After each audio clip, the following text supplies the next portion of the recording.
Hello, and welcome to the Bitcoin Review podcast. This is an ad-free pod. Thank you so much for streaming those sats.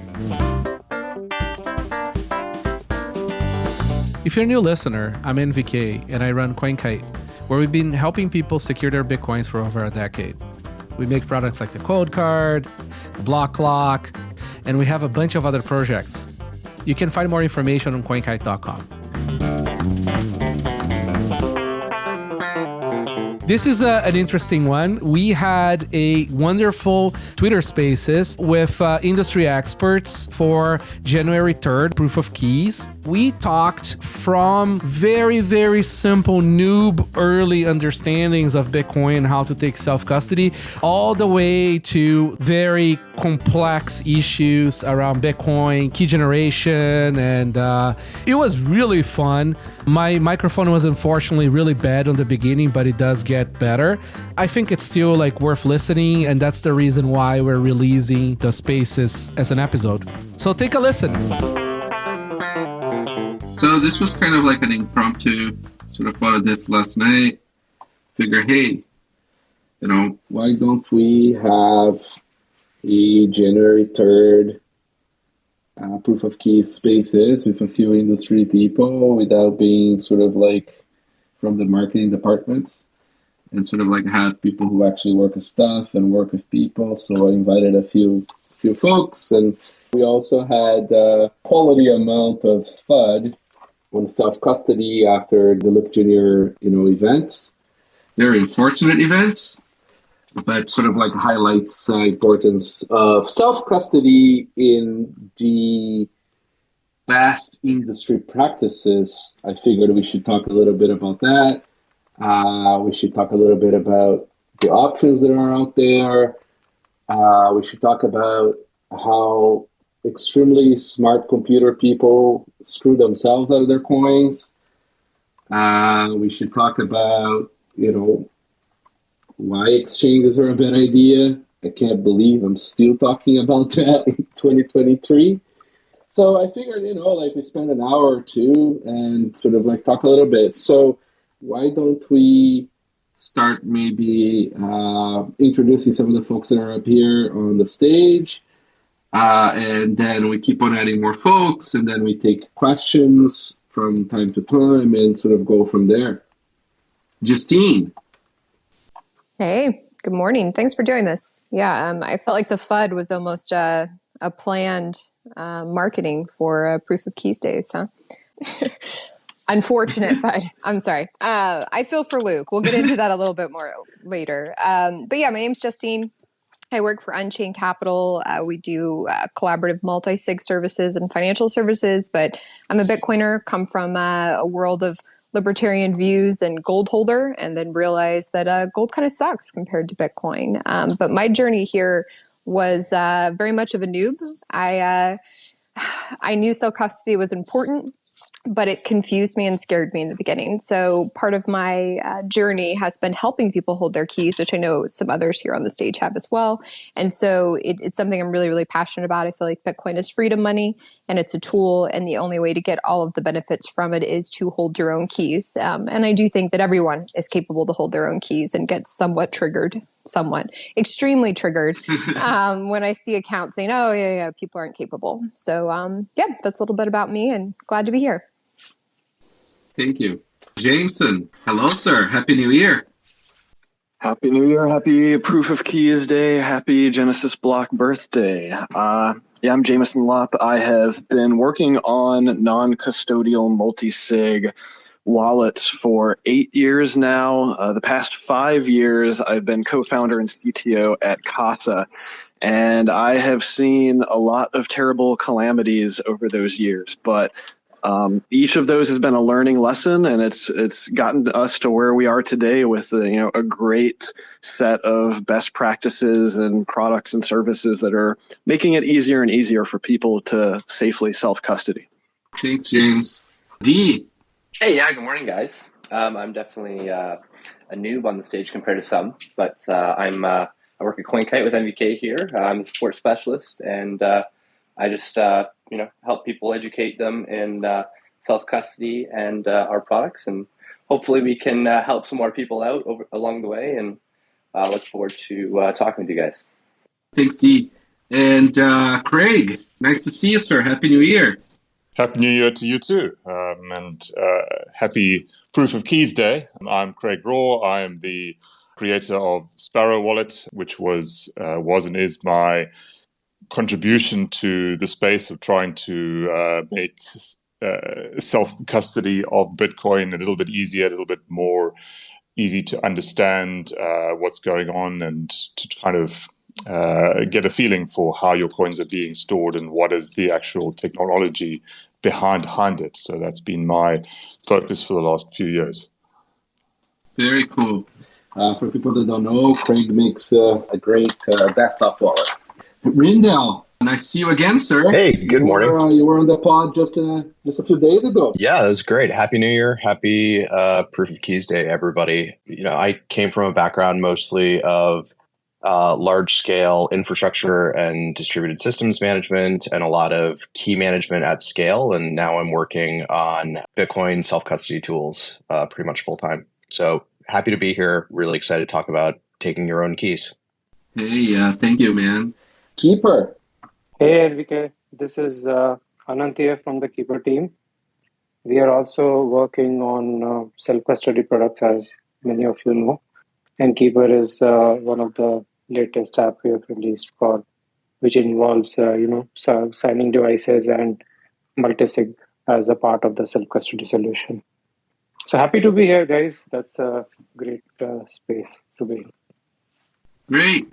So, if there's other folks on the stage that are actually wallet makers, security experts, that don't dress up like the Wookiee, you're welcome to come up on the stage. And, we're going to sort of go through it. I guess I forgot to introduce myself. I'm NVK for people that don't know. Been working on making Bitcoin hardware for a good part of at least over 10 years now. We make a code card and tap signer and other stuff. I work with some of the companies and the folks that are on the stage as well. I've heard pretty much every sub story that there is in the Bitcoin space by now in terms of people losing their funds. Why don't we kick off with maybe talking about what are the most common ways people lose Bitcoin? I'll start with one example and maybe we go around the panel sort of going through it. But one of the most common examples I see is people bamboozling themselves. People will screw themselves out of their coins before they ever get hacked. So people go out there, they'll hear an example from somebody that's either extremely smart or extremely dumb and sounds extremely smart, and they would have a super complicated setup, and you require many computers, and they would do a super complex multisig, and then the person can't get the money out. A very good example of this in the way back in the day was Bitcoin Armory. There's probably a lot of people on this call that have lost money on Bitcoin Armory. It was fantastically safe, so safe that many people never managed to get their money out. What other stories do you guys see as very common ways people lose Bitcoin? Yeah, I'll go second here. When I first started, I was Forex trading like an idiot. And, someone was like, hey, I have the trading platform, buy some, give me some money and I'll double your money, the classic. They were only taking Bitcoin. So I was like, what the heck is that? Never heard of it. Well, I've heard of it, but never bought it. How does it work? And they said, go on this exchange, buy some and then send it over and I'll send you some back. And, they were pretty smart. I started off with a small amount and, a few $100 and gave them it. And surprisingly, they actually did double my money. And then that convinced me to give them a lot more money. That's where I fell, a culprit of what they did. But, I realized at that time that Bitcoin was immutable and there's no way that I could get back my money. And it kind of hit me hard. And, I was really frustrated, obviously. But it was a user error, right? It was me being an idiot, being greedy, and wanting more money at the time. So, I think people need to take a little bit of responsibility sometimes when they're handling their money. Obviously, I'm still a young guy and had lots to learn, and that sent me down the Bitcoin rabbit hole. And, here I am, right? Learning how to store my keys a lot more safe than I did on an exchange, right? So that's kind of my sob story. But it comes Nothing with some real pain to learn. Yeah, absolutely, right. And I think a lot of people, when they lose money, they get mad and they try and put someone else, blame someone else. But if you really learn about these things and store things properly and understand, SHA-256 encryption, then hopefully you don't have anything to worry about. Yeah, thanks for that, Dee. Justine. Hey. I think you guys are on point. I generally think the majority of Bitcoin is lost by user error. At Unchained and in personal experience, we deal with a lot of either newcomers to self-custody or people who have been dealing with single sig, and this is kind of their first interaction with multisig. And what I found is there's just so much to learn about Bitcoin, right? And this is kind of the first time in history that we can truly own our assets and we can truly own our money. And that takes personal responsibility. Just like anything else, if you want to grow your own food, if you want to protect your home, there's skills that you have to learn. And I think Bitcoin's the same way, but it's new. It's a new thing that people have to do. They're used to being able to just call the bank, right? The bank's going to handle it for you. So I think there's a learning curve. The problem is, in my opinion, that we sort of as a community, I use the word community loosely here, as Bitcoin Twitter, we sort of have this like all or nothing mentality. And I don't think we speak enough about there's all of these things that you can do. And each individual has to sort of look at their own attack vectors and their skill set and what they're capable of. And it's okay to take steps, right? So in my experience, it's overcomplicating things. It's doing something because they saw on Twitter that was the only way they could do it, right? And maybe it was way beyond their skill set. The worst thing I've ever seen is multiple times passphrases. I have a love-hate relationship with passphrases because I've seen people mess them up, miss one letter, forget that you capitalize something, think that you could memorize it and you don't, and then all of a sudden you've lost access. So user error, overcomplicating things, or making it so complicated that you then don't distribute your keys. So you've got this really overcomplicated system, but everything's sitting in one drawer.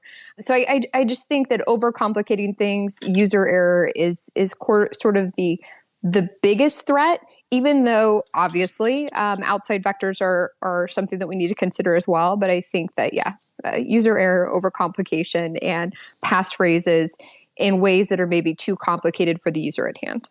That seems like there's a trend there. So Lopp has this fantastic list of people who have been physically attacked over their Bitcoins. Jameson, do you want to give people a little bit of a primer on that list and where they can find it? Yeah, sure. Well, it's linked directly from my main page at lopp.net. It's the physical Bitcoin attacks GitHub repository. And, like a lot of other things that we talk about with security in this space, I think it can be easy for people to blow it out of proportion. Now, I think last I checked, I've got nearly 150 different attacks that I've managed to come across and archive over the years.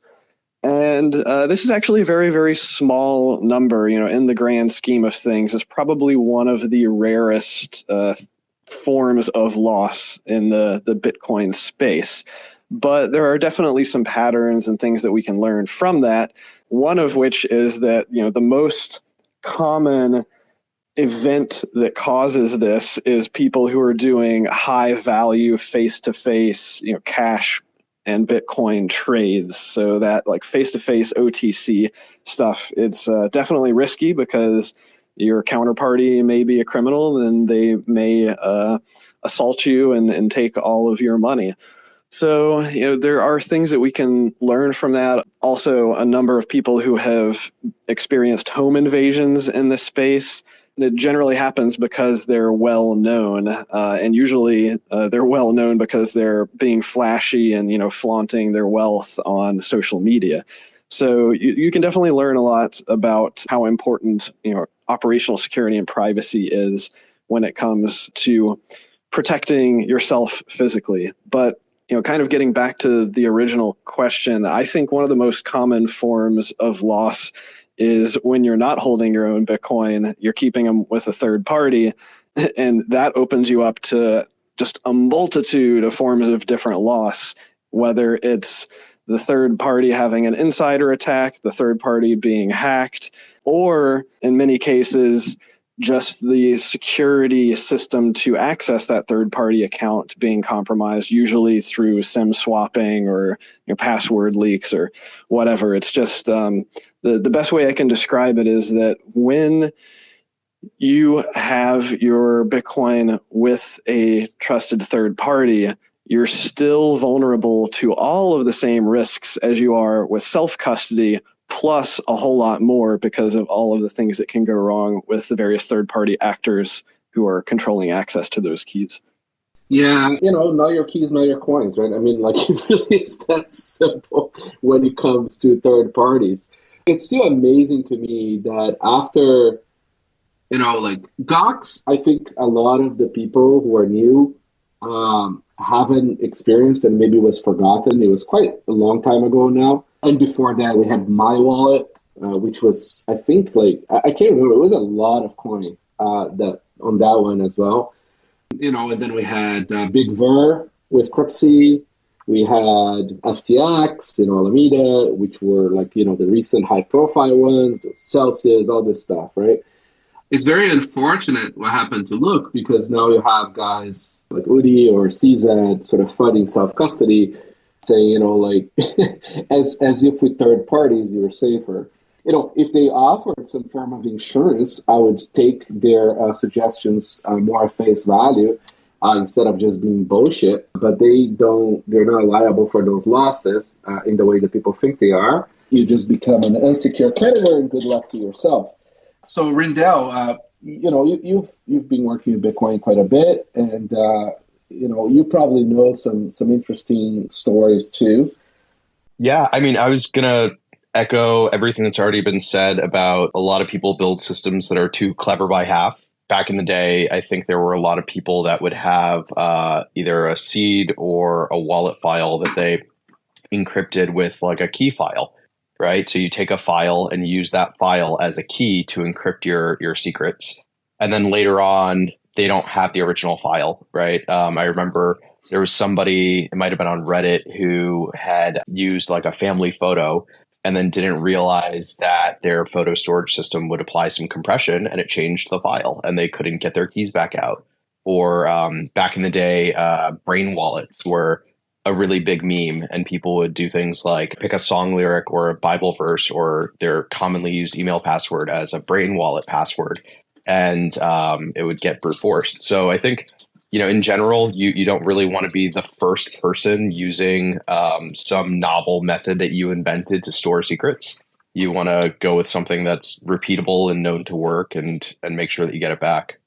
Yeah. I mean, the amount of people who have put their seeds as a picture on their cloud storage for photos. It's insane. Yeah. It really is. I mean, remember, guys, the cloud just means somebody else's computer. It's not that, it's somewhere safe and it's actually yours. Great. You probably get a lot of support feedback from users who have screwed up. I'm curious onto some of those questions. I just want to actually echo what Justine was saying earlier. I think others, I think the number one cause of people losing funds, at least temporarily, is really the passphrase, in my view. People don't seem to understand that there's a difference between a passphrase and a password. The password, the major difference is that if you get a password wrong, the application very clearly tells you that you've entered it incorrectly. But a passphrase, people don't understand that every passphrase is valid and every passphrase creates a different wallet. And, a Bitcoin wallet application will not remember the passphrase. The intent of a passphrase is that it is this random additional string that you can attach, which creates a different wallet. And there's no way of knowing once you have created a wallet with a passphrase, there's no way for that application to know which is the so-called correct one to use. So that seems to be a very misunderstood thing, because many people are quite aggrieved when they find that they have entered the wrong passphrase, received Bitcoin to that wallet, and then when they reload the wallet, they can't see the funds that they have received. So that, I think, is the major misconception that I encounter the most, is trying to educate people that every passphrase is a valid, creates a valid wallet. Yeah, no, I've tweeted about this like a bunch of times. Tristan wrote a great, like, all you need to know about passphrases blog post. We'll put the link on the NAST. People don't seem to understand that, passwords you can change. Think of them as just like a key to the wrapper, right? While a passphrase is the actual secret. It's part of your seed, and you can't change that. If that's wrong, then that means you don't have the secret. One great way of handling passphrases, I find that people stop screwing up, is only use BIP39 words for your passphrase. So pick 10 words and make that your passphrase, because then you know what words to expect for that passphrase. That really helps. And a lot of the wallets, and the harder wallets, do have auto-completion for BIP39 words. If you are making complex passwords for passphrases, like adding exclamation marks and @ symbols, upper and lower caps, when you go look at that backup, especially if it was written by hand somewhere, it's going to be hard to know what is a cap, what is not cap. Maybe your family is trying to recover that later after, and they don't recognize some character on your handwriting. Money gone. Another thing you should definitely do with passphrases is, once the passphrase is applied to a seed, write down the XFP. The XFP is essentially the identity of that wallet. So that means that when you're trying to recover, you have something to refer back, knowing that you recovered correctly. So check out this link we just added to the NAST about passphrase if you're there. Rijndael, I'm going to bring you up to add to it, but maybe after this one, I was thinking maybe what we should do is we should maybe talk about all the best or known sort of ways of storing Bitcoin, starting from the most simple, which is custody, really, all the way down the rabbit hole. So, Rijndael, do you want to add a bit to this, or do you want to move on? Yeah, I was just going to say on the passphrase thing, the other nice thing about picking BIP39 words and making a passphrase out of it is that it's unlikely that that's going to be related to existing passwords. A thing that I've seen a lot of people do is they'll say, oh, well, I have a really good password for my email. I can already remember that. So I'll just add some random characters to the end of it, or I'll add the word Bitcoin to the end of it. And that'll be my wallet passphrase. And then later on, they forget that they added stuff to their password, or they forget what they added. And to Craig's point, they still get a valid passphrase. Their wallet doesn't yell at them, but they can't get to their Bitcoin. Or something happens to them. They end up, dead or in a coma or something, and nobody knows their email passphrase, or that they added this extra bit of hash to the end of it. So, make sure you treat your passphrases like the piece of entropy that they are, and have it backed up, and also make sure it's not something too clever that you're relying on your memory to recover. I was going to add too that it's one of those things where I've seen, and this is, I'll share a quick story and then I know we're moving on, but I had somebody who thought that a passphrase was like just this additional layer and everything rolled back to the seed phrase. And the story that they told is they had solved inheritance by setting up a passphrase for each child. And then upon their death, these seed phrases would be released. And I was like, oh, okay, so are you splitting up your Bitcoin into all of those wallets for the kids? And he was like, no, it rolls back to my main wallet that I created with the seed phrases. And I was like, that's not how it works, And so I think there's something to be said about like, passphrases are awesome. They're an awesome tool that you can use. But when it comes to security, maybe dig into it a little bit. Like don't use something so advanced that you don't understand how it works. And overcomplicate things. So just like, hey, passphrases are cool. Read the article before you put your life savings behind it. Maybe contentious, but I'm generally anti-passphrase because I think, as has been noted here, there are so many foot guns that one way to look at it, it's kind of like adding a 2FA to your wallet. Now, the reason, or one of the reasons why passphrases are generally propagated as a good thing is because it's how you can protect your seed phrase backup. If you have a clear text backup, having a passphrase that is a separate piece of secret data that is stored separately means if an attacker gets that seed phrase, they can't get all your money. But what you've done now is you've essentially created this 2 of 2 scheme. And a 2 of 2 scheme can be pretty brittle. So you do have to be more diligent about making sure you have robust backups for both of those pieces of data. That's great. So I disagree with Jameson and a little bit of Justine too on this one. I am a passphrase lover, and you guys know that.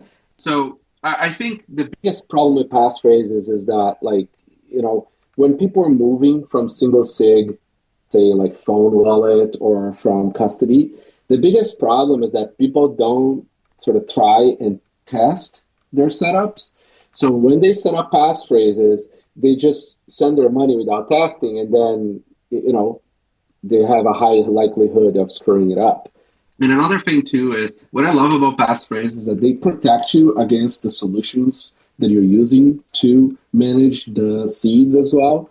So, for example, say a hardware wallet has a bug or a backdoor or something. If you're using a passphrase, there is a higher likelihood that the hardware cannot sort of take advantage of you because you won't know it was not part of the generating that passphrase. We can get into sort of details of how that could happen in a million different ways, but I love that. But to their point, you are adding more complexity to your sort of secret. So if you are adding complexity, it is important for you to sort of do a little bit of learning, do a little bit of testing. It is amazing to me that people just YOLO their first transaction to a new wallet without trying to recover in a backup. I think, out of all the simpler, extremely secure setups, passphrase is great. I think that once you start adding more complexity like multisig and stuff, I think people doing that on their own often have a harder time. And that's where collaborative multisig and all that stuff start to sort of kick in, and people sort of for some people, that is a great solution. Why don't we maybe start talking about different solutions? Because I think we are mature enough as a market now that this idea of suggesting everyone that there is only one setup that is the greatest setup of all, that you only believe in that setup to be the greatest setup of all, it's a terrible, terrible thing. Shoehorning different people with different lives, that live in different places, with different amounts of money, with different security thresholds, different risk profiles, into the wrong setup is actually a problem, a huge problem. It doesn't matter how secure that setup is, right? So, if a person, just bought a few $100s worth of Bitcoin, telling them to do a 12 out of 12 with 50 DVDs and 10 laptops, it's absurd, right? That person will likely lose the money, and they're not ready, and nobody should be doing that anyway. Also, you don't want somebody with $100 worth of Bitcoin to go and, make an account on a service that helps them do things like multisig, because, it's not worth the $100. And then, you're going to have people who have higher security privacy thresholds, who are in countries that maybe don't allow them to do business with the U.S. Maybe they shouldn't use the service. But then you have family offices, right? Or, you have people who are already KYC. You have people with, much larger amount of Bitcoin that, have, no interest in becoming sort of super, super knowledgeable about it, but they still want to be self-sovereign. So, maybe collaborative multisig is great for that. Anyways, my point is there's a lot of different people out there with a lot of different needs. So I think just taking the leap to start, you know what I mean? You bought your Bitcoin on a custodial Coinbase or something, getting the money out of there is the first step. So who wants to talk about the literal first thing you can do with $100 off Coinbase? Well, I was going to say, should we take a second to talk about why storing on an exchange is not a good idea with the most recent FUD? I know it seems silly to even go there, but it's like, I feel like there are people now questioning, oh God, if I'm going to screw it up, maybe Coinbase is better than myself. No, please. We'll do it quick for anybody questioning. And also, I was going to kind of piggyback off of what Jameson had said earlier, because I think that a lot of people, when they think about the risk with an exchange, with a centralized exchange, they're like, oh, well, what are the chances that Coinbase is going to go under, right? What were the chances that FTX was going to go under? But it's more than that. Most people, password security is terrible. Let's be honest. They're reusing passwords. They have some very minimal password that's securing their wealth on Coinbase. And you can say, oh, well, I set up 2FA. Okay, well, SIM swaps are a pretty big thing. Your password in your 2FA is the only thing stopping somebody else from going in and accessing your funds. And that's not on Coinbase. Coinbase isn't helping you. Somebody logged in, they moved your funds, right? There's a million different reasons other than an exchange going under that you can lose your funds. But more than that, one of the huge value adds of Bitcoin is that it cannot be censored. It's censorship resistant. I say cannot. It's censorship resistant. And you can truly own your Bitcoin, right? If it's sitting on an exchange, it's not yours. You are asking permission to use it every single time. The IRS can decide that you didn't pay your taxes properly, even if you did. Maybe there's an error on their end, and they can freeze those funds. Maybe they don't like that you went to some protest about truckers, and they can freeze those funds. There's a million different ways that you can lose access to your Bitcoin that don't include an exchange going under. Even though we've seen that recently, that it's totally plausible situation even for the big guys, right? So yes, if you have Bitcoin sitting on exchange, you don't own it. Now, if you own $20 worth of Bitcoin and you're like, I don't want to go through the process of buying a signing device and setting it up, download a mobile wallet. That, in my opinion, is the easiest first step, and it gets you comfortable with what a seed phrase is. Download a wallet, write down those seed phrases, wipe the wallet, reload the wallet with those seed phrases, get really comfortable with it. Send a little bit from your Coinbase account or whatever exchange you're on to that wallet. Send it back. Really practice with it and use it and get comfortable. In my opinion, that's the first step. And then that's my pitch on why you should get your funds off of exchanges. And then I'll release the mic. Yeah, what's fascinating now is that this only happened, I'd say, like in the last year, really. The Lightning first, base chain second, have really, really matured. So, you'll have your Moon wallet, you'll have your Phoenix, Breeze. What else? Which other ones are kind of like non-custodial or almost not custodial? You have Zeus if you're on node, but I'm not going to get into the more complex ones. But let's just talk about like Moon, Phoenix, and Breeze. They're quite fantastic because, if you really only have $100 worth of Bitcoin on an exchange and you want to take it out, these wallets do like everything without, like, they don't even ask you to back up the backup, which some are seeds, some are not seeds, until you are ready to deposit. So they are really trying to not scare noobs with very little money to lose out of that sort of initial self-custody. And they take base layer Bitcoin, like real Bitcoin in, and they convert those into sats for Lightning, so you can play around with Lightning, you can play around with base layer, all within sort of like a very sort of easy, manageable sort of experience. And that's very new. I mean, even a few years ago, like, there were very few mobile wallets that were safe enough, secure enough, that the source is verifiable and all that stuff. And, there's still people arguing that the phone is safe enough for a lot of money. And I guess at least like we're progressing in the terms of like how to explain the security thresholds of like each solution. So I would highly recommend, like, if you're on this call and like you're just brand new, you're not ready to do anything complicated, but you kind of want to take the coins off the exchange and it's like $100 worth, do check out these wallets. They're great. Spend a little BTC, play around. And then I guess we can go to the next level, which is like, the wallets that do have your seed, they might be desktop or a phone. They're not a hardware wallet yet, but maybe it is the $100, maybe it is $200 worth of money, worth of Bitcoin, but they will require you to do your seed. Now, what do you do with the seed? Remember, paper burns, computers are completely owned. Phones are also terrible, and they also burn and they also break. So, do look into getting a metal backup plate if you're going to work with seeds. There's like an infinite amount of brands that offer these from all kinds of prices. They're fairly affordable. But punching that seed into metal will sort of like give you an incredible amount of recoverability for almost no money. So if your house burned down, the chances of that seed still existing are very high. And if it floods, same idea. Jameson also has a fantastic link where he tests all these metal backup seeds by applying house level fire temperatures on them and trying to destroy them with acid and I'd say like most of them survived pretty well.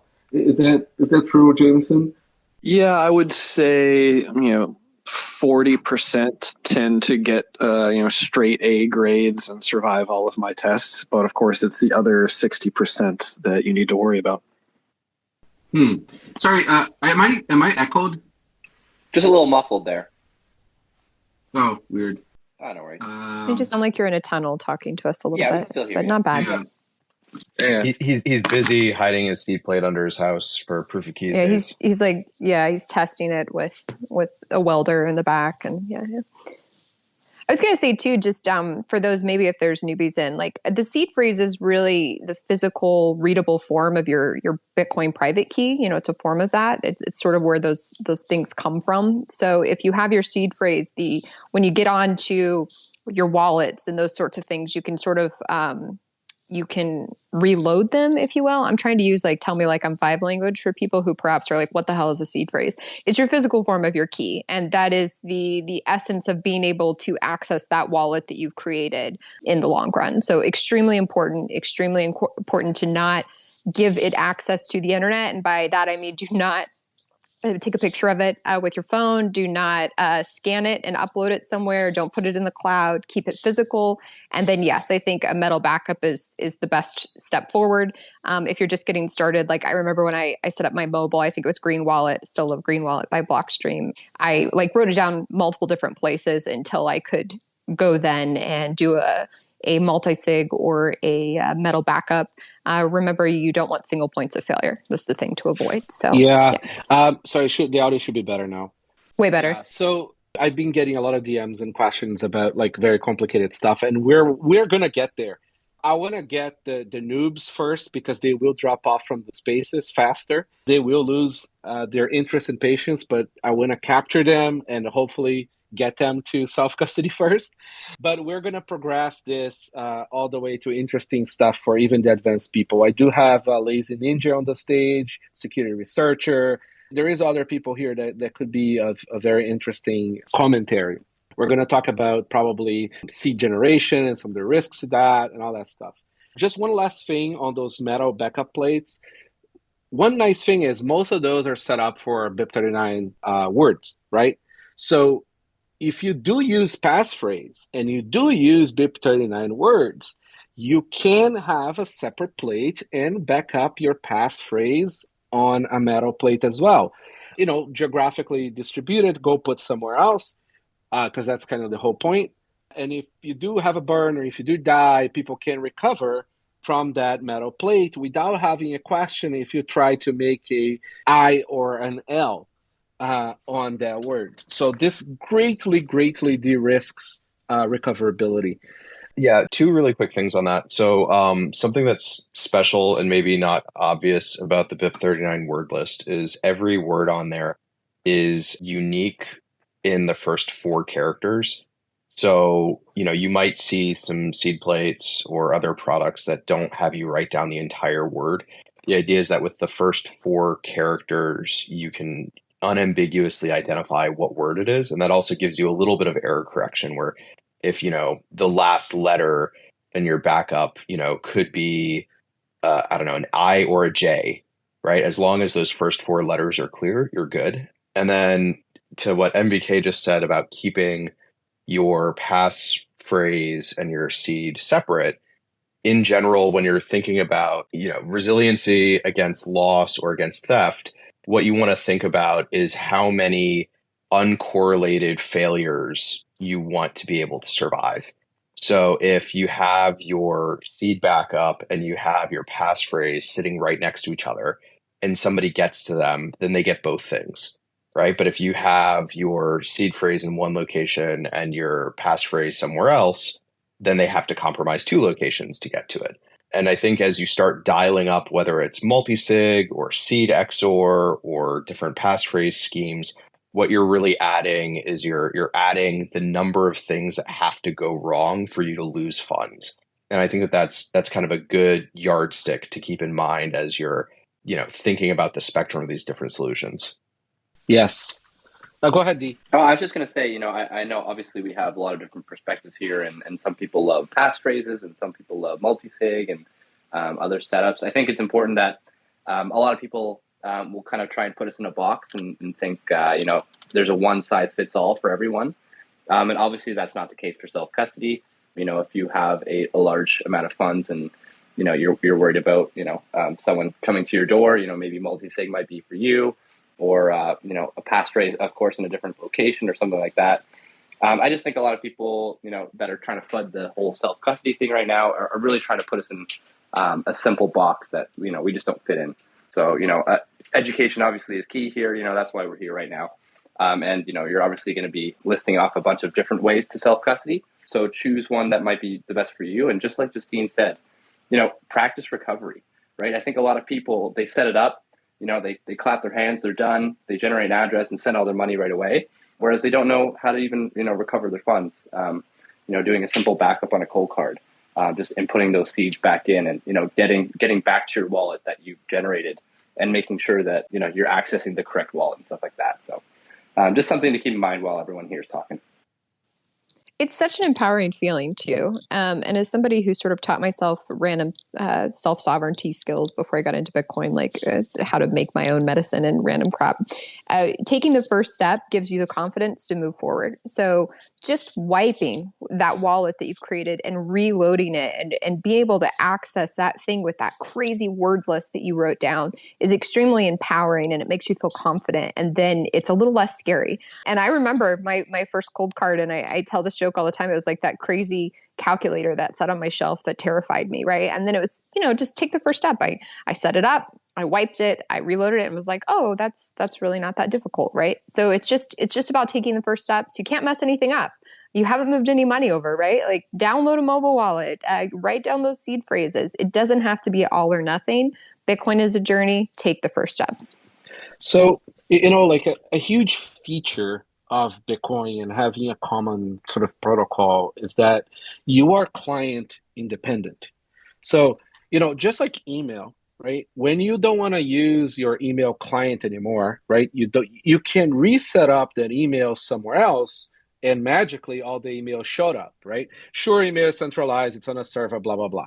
But like from just a user perspective, like kind of way, when you have your Bitcoin on a seed, it's not really in the real seed. It's not really in the seed, but let's just say it's in the seed.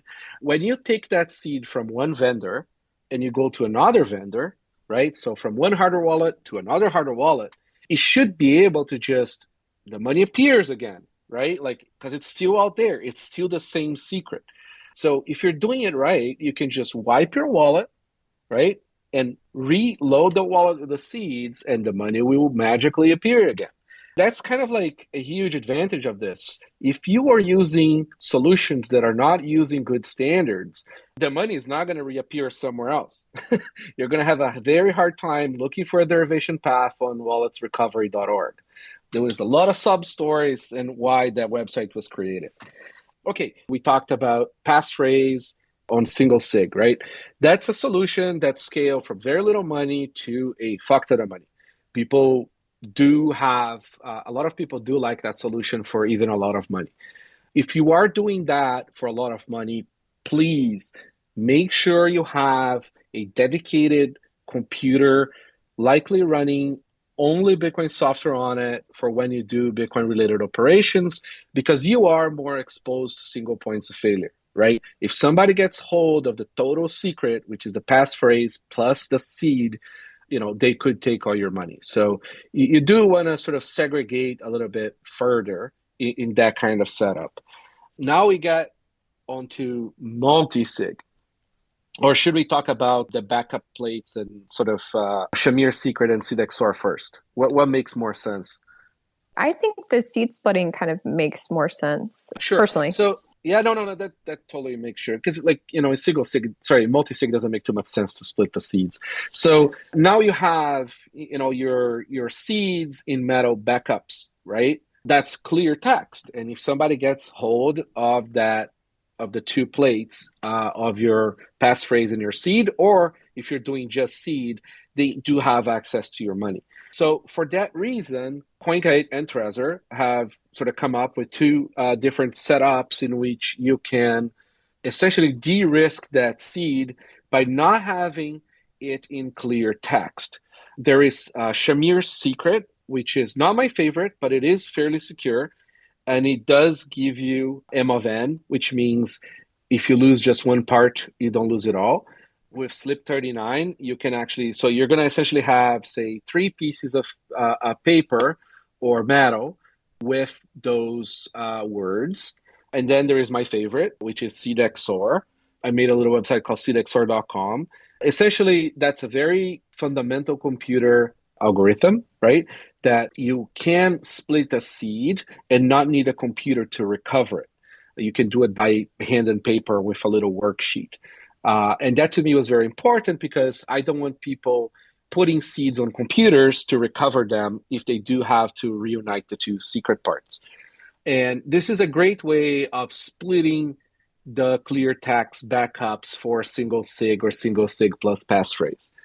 I'm not sure if we need to get too much into more detail of that. There's a lot of videos out there, BTC sessions. I don't know if he's in the hall. He was going to come, but he has some great videos talking about slip 39 and also seed XOR.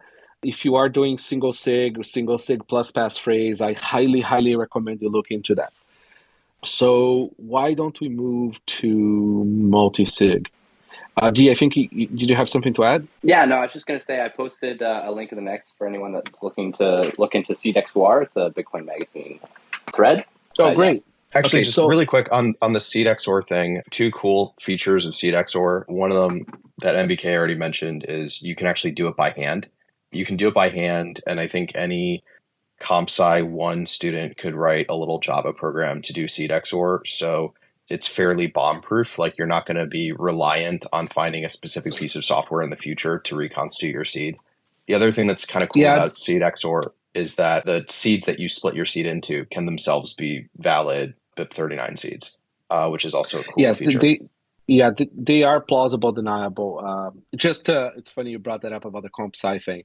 One requirement we had when we were sort of creating that was that it had to be World War II level complexity. So, you know, it had to work without like modern computers for you to be able to do the operation in case, you know, we have a nuclear holocaust. So that was part of the spec. So multisig. Multisig is a very broad subject. There is 50 different ways of doing it. And Rijndael, do you want to give a primer on what multisig is before we get into solutions? Yeah, so multisig, which in kind of classical cryptography, usually you'll hear about it being called threshold schemes.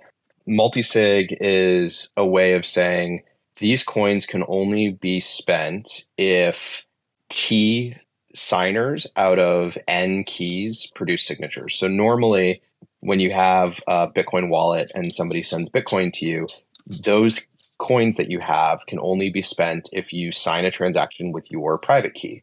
What multisig lets you do is it lets you say, instead of requiring a signature from one key, my coins require signature from some threshold number of keys. And you can dial the threshold up or down. So you can say, you know, I want to have 3 keys in total and 2 of my keys have to sign.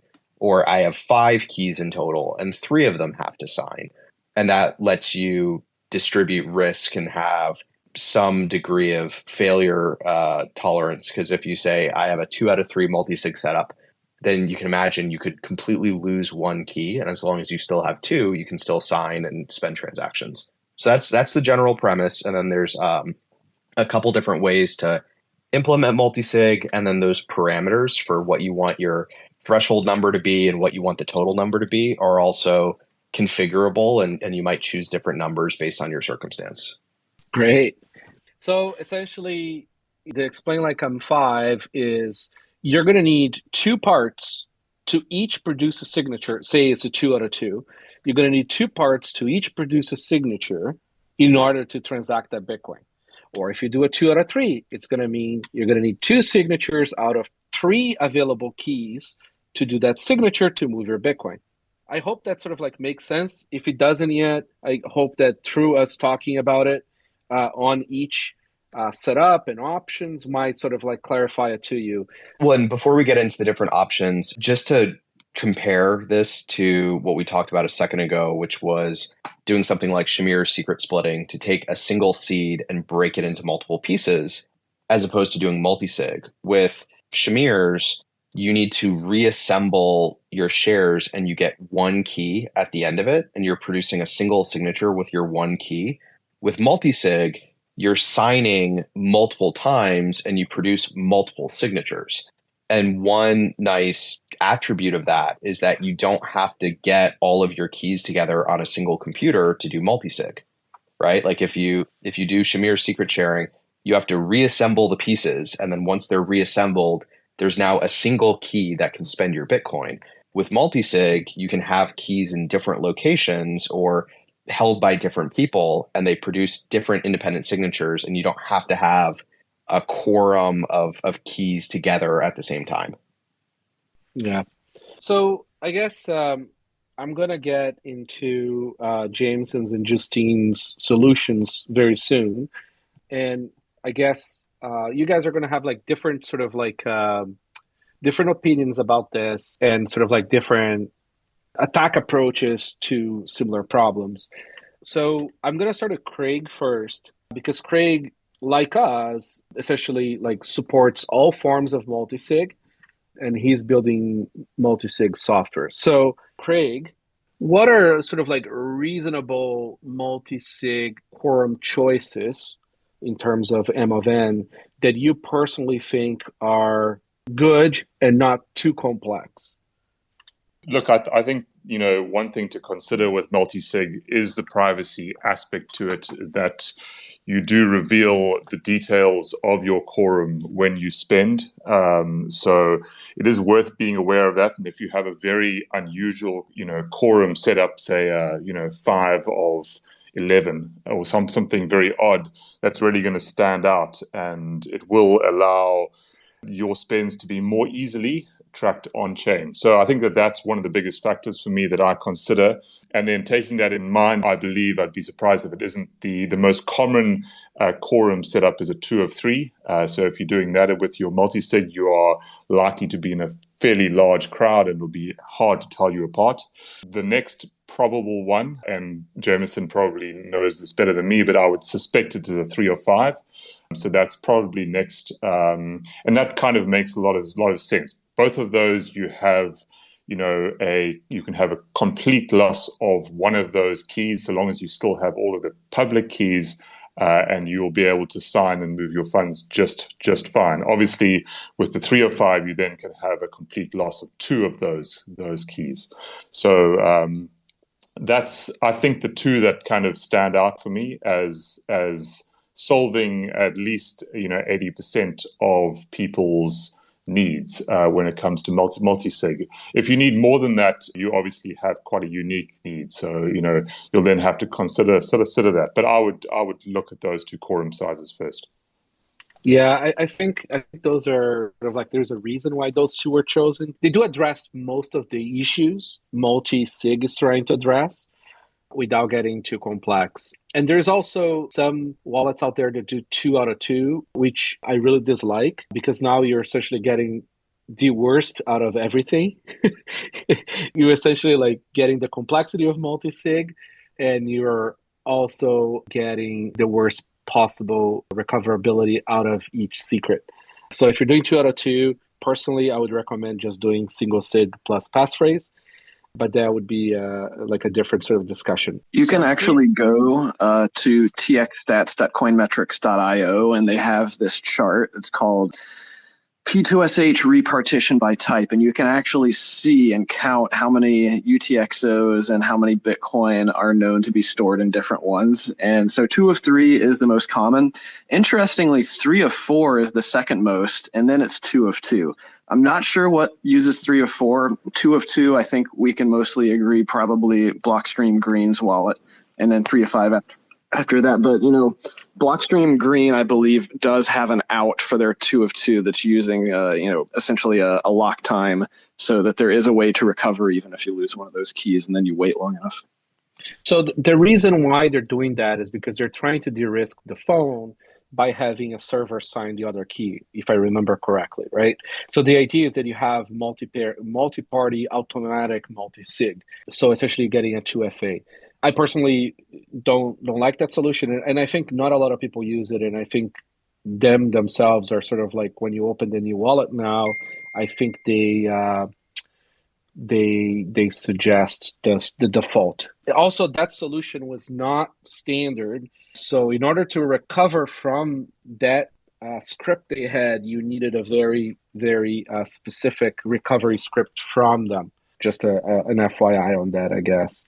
So, okay, so we have, it's too bad that Hugo couldn't join us from Nunchuk as well, bedtime zone, and I also don't think I gave him enough notice. So I think it's really cool that there is 3 companies offering assisted, I'm going to call it assisted multisig, and they all take very, very different approaches.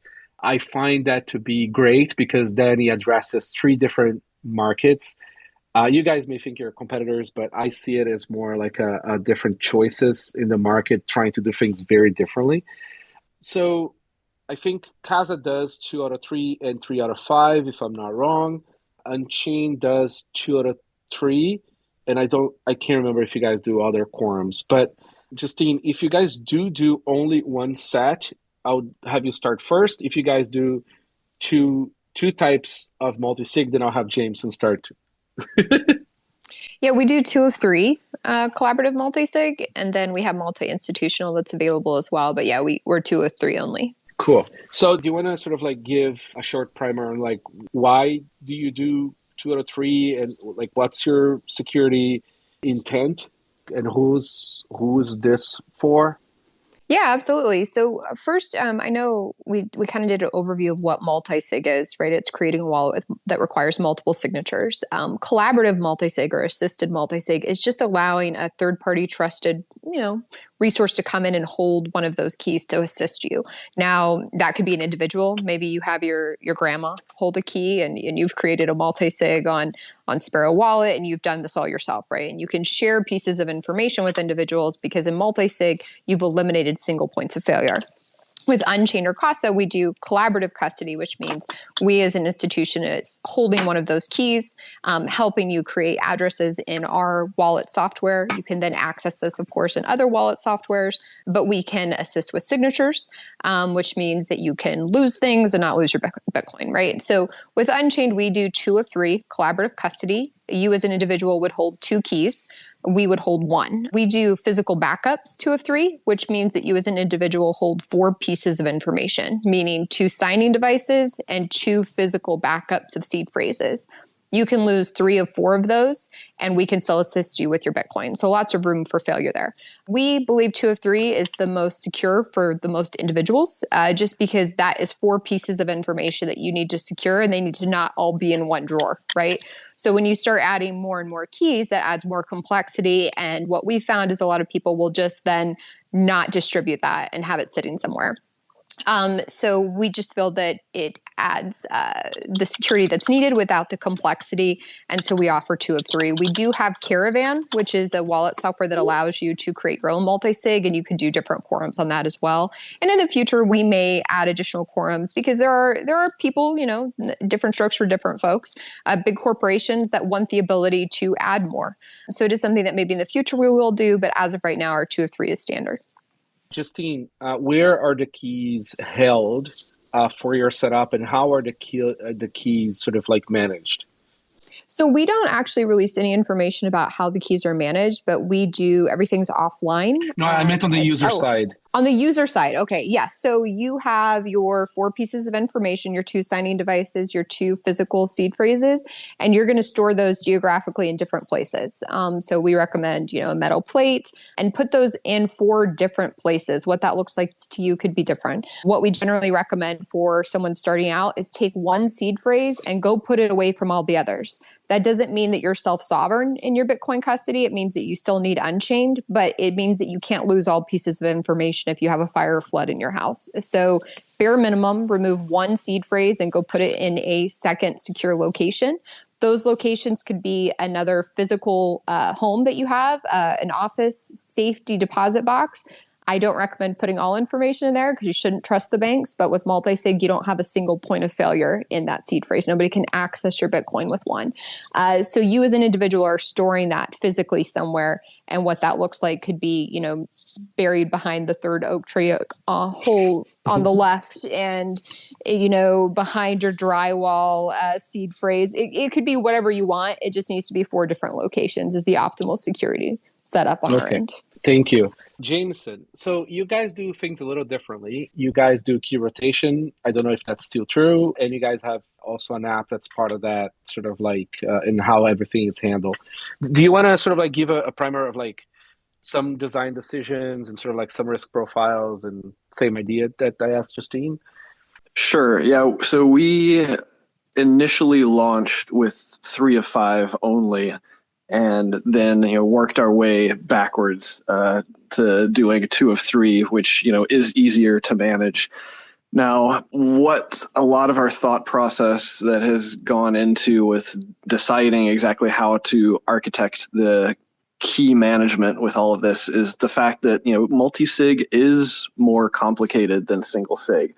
And there's a lot more decisions that can happen, which means there's a lot more potential for foot guns. The design space is so much larger that we want to constrain it in such a way that people are basically guided down one of a fairly limited number of paths. But even that said, within our own system, there are a number of different decisions that you can make, especially between the 2 of 3 wallet. We offer both a more convenient 2 of 3 where you have 1 key that's on the phone, 1 key with Casa, and 1 key on a hardware device. Or you can do a more self-sovereign setup, which is using 2 different hardware devices and then Casa as the 3rd key. But of course, that creates a bit more onus on you, a bit more responsibility to manage those backups. So one of the, I would say, key differentiators between us and I think a lot of the other multi-sig wallets is that we do tend, for the 3 of 5 and as a sort of default for the 2 of 3, have that mobile key on the phone. And one of the reasons for that is, even if the phone device gets compromised, you're not going to lose your funds. We're also a fan of what we can then do with doing a secure backup of that key. So essentially, encrypting that key, putting the encrypted blob of that key in your cloud storage for the phone. That can only be decrypted with the decryption key held on the Casa side, essentially creating the sort of 2 of 2 backup for that key. Even if somehow both of those sides got compromised, once again, it's only 1 out of the N keys involved in the system. So, we're trying to make things easier for people to navigate this additional complexity, even with all of the decisions that can be made, whether you're doing 2 of 3 or 3 of 5. I think a very important aspect of these systems, both with Casa and Unchained, is that we're offering support because, and I think this is kind of the culmination of this whole discussion that we're having. There is no single cookie cutter solution that works for everyone. Everyone has their own unique life and family and work and obligations and a million different variables that go into deciding, how you are willing to make these trade-off decisions essentially between security and convenience and recoverability, especially inheritance situations. So that's why I think, especially if you're going for a more complex multisig setup and you're not really familiar with adversarial thinking and key management, it is helpful to have someone that you can just talk to and bounce ideas off of and understand better what the different trade-offs are of the decisions that you have to make. Yeah, absolutely. And I guess I'll bring up some since Nunchuk's not here, I kind of find it interesting to also bring that up, and I think it would be somewhat similar to Craig's solution, but on the phone. So with Nunchuk, it's interesting because essentially you have a phone wallet that allows you to create like Sparrow, like Electrum, whatever multisig you want, right? So you can do your 2 out of 2, 2 out of 3. 3 out of 5 and whatever. And what's interesting about that one is that it is not sort of like as guided as Unchained or Casa. It's sort of like more like a do-yourself. What it is interesting, though, is they are using our new product, the Tap Signer, right, for you to do NFC with the phone. I find that very cool because like now you have like a different type of device with a different risk profile for the multisig. And they do have the signing service, right? So you set them with one key, and they do offer a signing on a certain threshold as so you can go travel somewhere in the world, bring your Tap Signer, and they won't let you spend more than X amount per day. But if you don't like them, the same way if you don't like Unchained, if you don't like Casa, you can just go and use your backup quorum to sign your money outside of this multisig services. This is like something that never existed before with financial services, with money services. Not saying that you guys are a financial services company that gets into a whole law complication of this whole thing. That's not the point of the conversation. But in terms of just like being able to offer a non-custodial but assisted financial in the terms of money solution where there is a third party participating in your spending to help you either don't screw up or have limited thresholds per day. But if you don't like them anymore, you can go dig your seed plate out of the third oak. Is that where it was, Justine? It was buried under the third oak tree, yeah. The third oak tree, and you can get your quorum back because you have more keys than the service does. But that also prevents them from ever taking your money because they only have one or less of the quorum than you do. And they don't have enough quorum to ever take your money too. This is a very sort of like new thing that never existed with money before.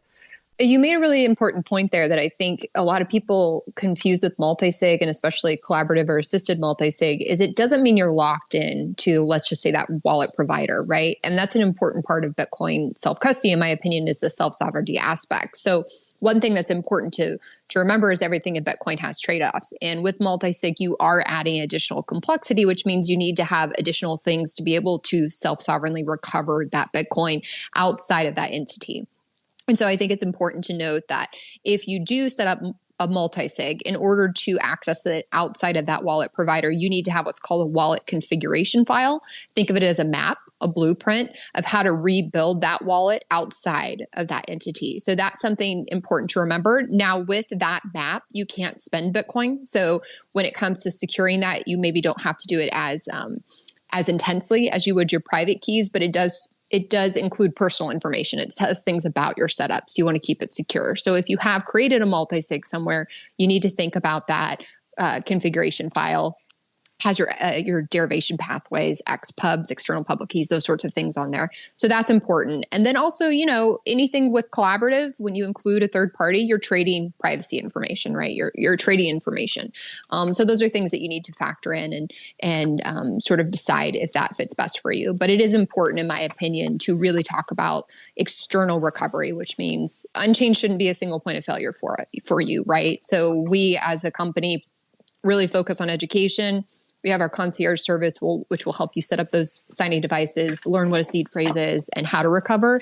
But we have like webinars, we have articles that really can walk you through each step. So just wanted to kind of like throw that out there as well as we talk about multisig. I think it solves a lot of problems, but you do also need to ensure that you can sovereignly recover. So I kind of think that like next we can go sort of like going different rabbit holes.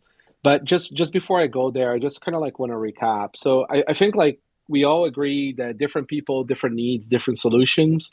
Even the same people might need different solutions, right? You want your spending wallet, you want your lightning wallet, you want maybe a warm wallet. I think we all agree that keys should never be on a computer or touch a computer. I think we all agree that hardware wallets work great. I think we all agree that multisig solves a lot of problems. We don't all agree that single sig plus passphrase is great, but we do have some agreement on where the faults lie. You can recap that if you guys want to pick at anything I said. So don't feel like I am putting foot down here. So I guess like the main thing is that I want people to take out of this sort of like simpler, more new part of the conversation is don't get overwhelmed with the solutions out there. You have time, you can test things, you can experiment with different services, you can experiment with different wallets. There's a lot of, like most of the solutions are free. And then if you want to get into hardware wallets, you can even build your own. There's solutions out there. I think it's important that people don't roll their own solutions, especially not their own cryptography. I don't think that's a concern anymore, but it used to be back in the day. And then sort of like we can start getting to the weeds of like some of the FUD that confuses people around different solutions and go from there.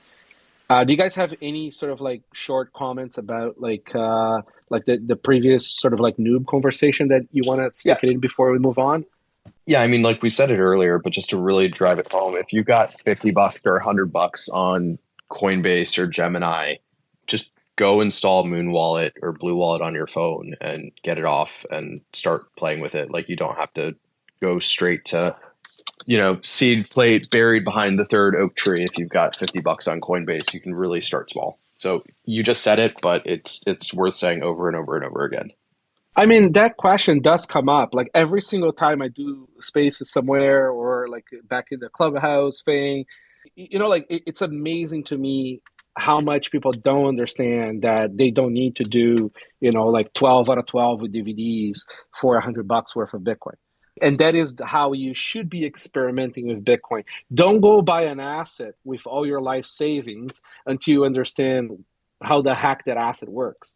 Well, and a lot of people I've heard, the same thing like Clubhouse or friends will say, well, like I only have $100 worth of Bitcoin. I don't really want to go buy this hardware wallet that's, certain amount of money. It seems kind of crazy for the amount. It's like, well, you don't have to.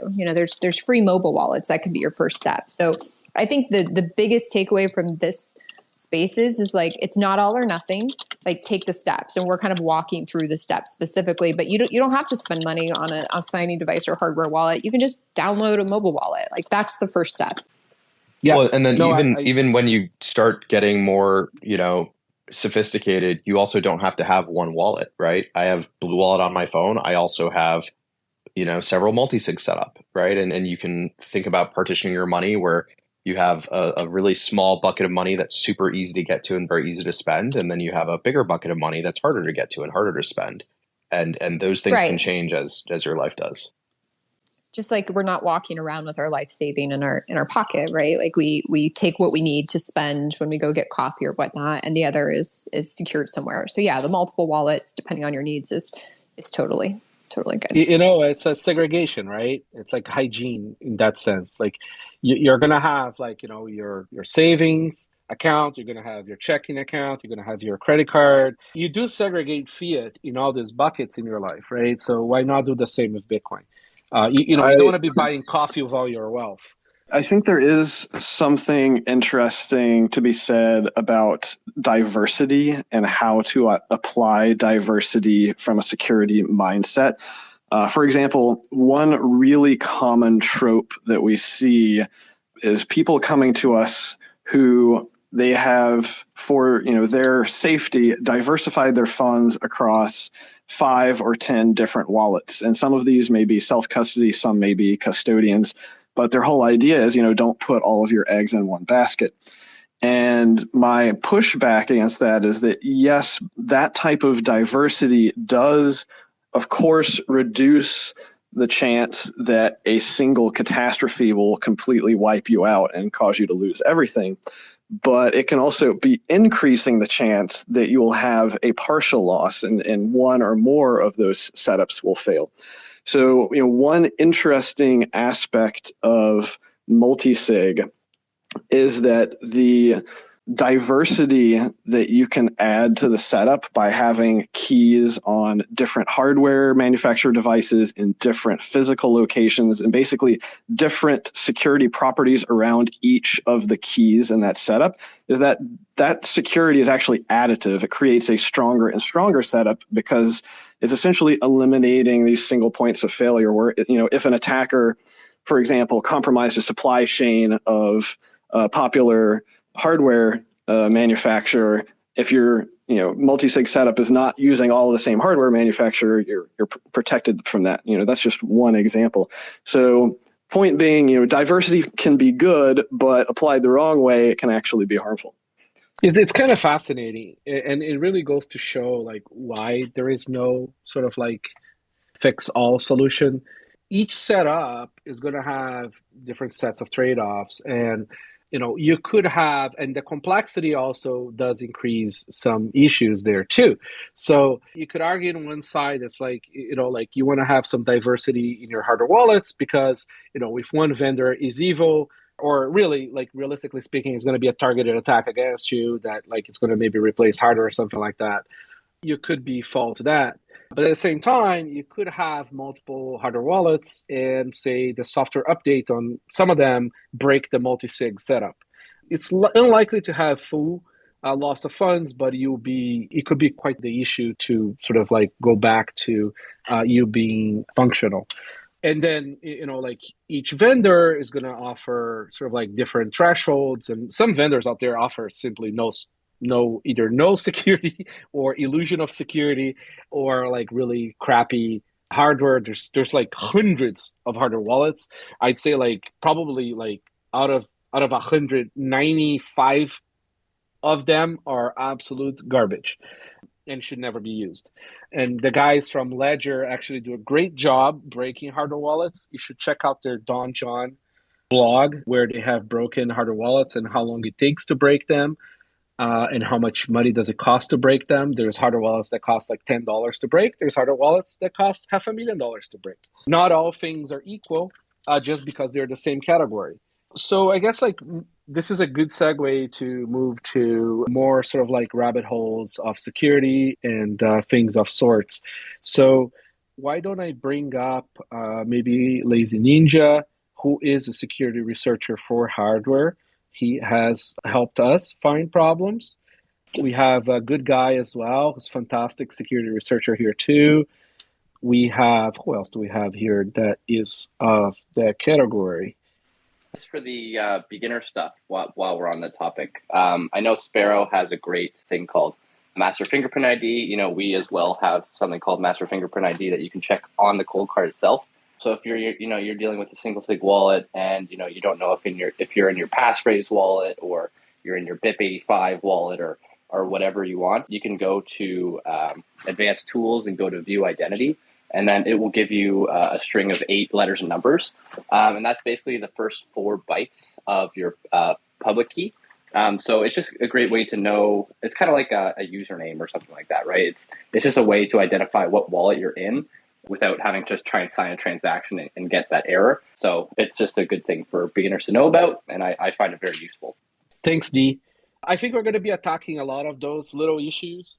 Justine and Jameson, thank you so much for joining. I'd love if you guys stay, but if anybody needs to go, totally, I don't want to, take up your time, but you guys have a lot of knowledge to push out. So please do stay if you can.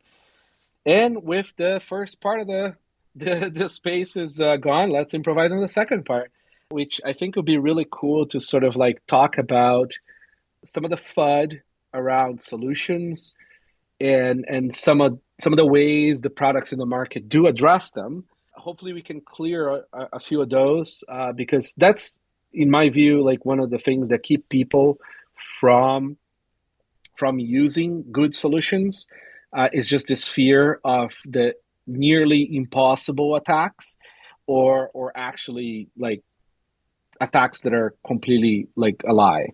So why don't we start with can SHA-256 be broken? Like we hear every time the price of Bitcoin goes up, we do have people that come into the Bitcoin space and start saying that somebody could break Bitcoin's cryptography. Rijndael, I think it would be a great guy to sort of explain just how big the entropy space for ECDSA and Schnorr in the way that Bitcoin uses, how big that space is and how hard it is to break it. Yeah, so it's really large orders of magnitude. Like humans are really bad at comprehending orders of magnitude. I think, it's something like on the order of the number of atoms in the observable universe is like in the same. I think that number is about 2 orders of magnitude larger than the number of valid ECDSA keys that you can have in Bitcoin. So when what Justine was saying earlier about your seed is a representation of your private key. What happens is when you go to create a new wallet, your wallet generates some really big random numbers and then feeds it into an algorithm that creates a master private key. And then that master private key is used to derive all of your addresses and the corresponding private keys for them. And so, there's kind of 2 ways that somebody could get to your private key. One of them is that they just guess really lucky and they have what's called a collision, where they randomly pick a key that's the same as one of your keys. And as I mentioned, there's a really, really, really large number of keys out there. So it's very unlikely that somebody's going to pick the same one. Or the other thing is the security of Bitcoin's digital signatures rests on a thing called the discrete log problem. And so the idea is that we don't know any way of undoing a particular mathematical operation over elliptic curves. And if we did, then it would mean a lot of things about cryptography and the whole internet would be broken. So, the cryptography that's protecting Bitcoin is like the same cryptography that protects the rest of the internet. If that broke, pretty much everything would break. Yeah, the way I like to describe that is if the Bitcoin cryptography is broken, airplanes will start falling off the sky, electricity will stop being delivered, and the water will stop being delivered. Even your sewer will likely stop working in a big city. So essentially everything in your life that maintains you alive, except from being, out in the bush, depends on cryptography nowadays. Well, and Bitcoin needs the internet to work, right? At some point. So if that cryptography is broken, it's all gone. I could do it with radios. Well, yeah. So you can broadcast a transaction, but like the miners are going to need the internet, right? That's right. So anyway, so I guess like everything in Bitcoin starts from entropy. So that's like, I guess like why I wanted to start from there.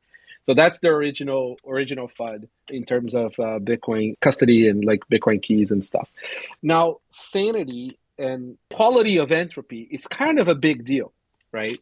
And if you have a bad or evil device or piece of software, it could create bad entropy to you either by bug or by malicious intent, right? Some people, just to oversimplify it, say you have a rainbow table or a known bug in derivation, and an evil piece of software or hardware wallet could theoretically start giving you either extremely weak entropy accidentally, or it could give you entropy that they themselves know some part of the entropy, which is kind of scary, right? Because they could give you entropy that they can then later derive it themselves, those keys, and then take your money remotely without you ever knowing what happened.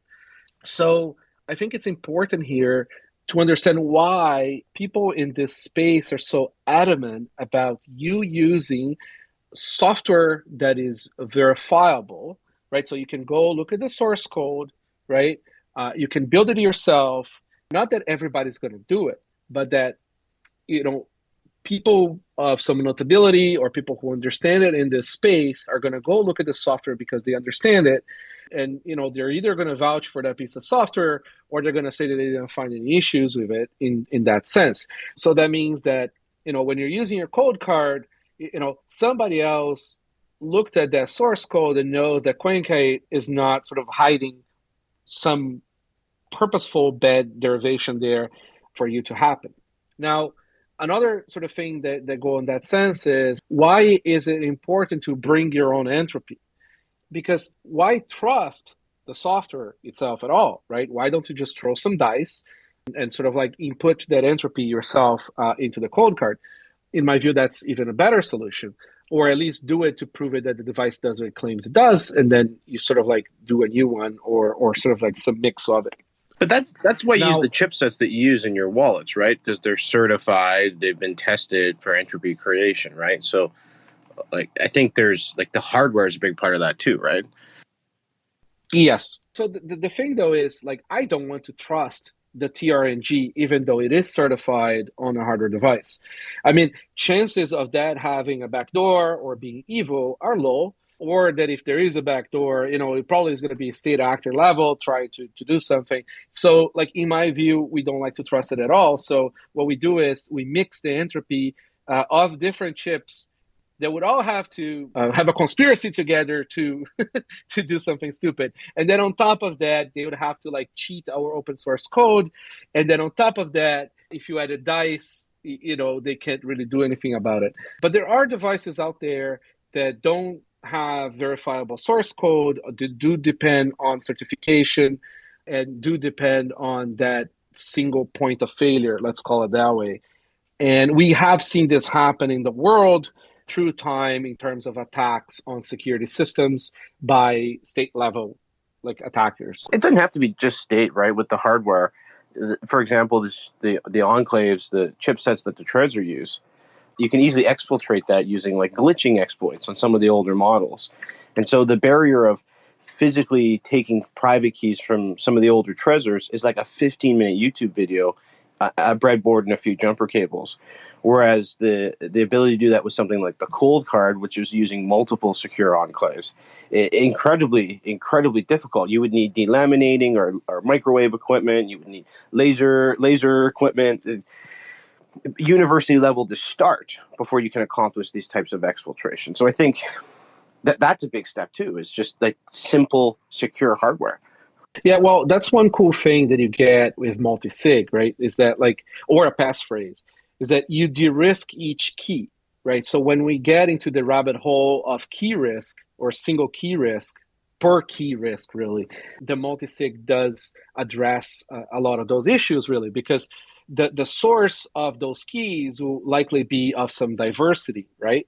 So both Jameson's Casa and Justine's Unchained do source that entropy from different hardware wallets, which I assume you guys allow the customers to pick, but you probably advise them to pick different hardware wallets.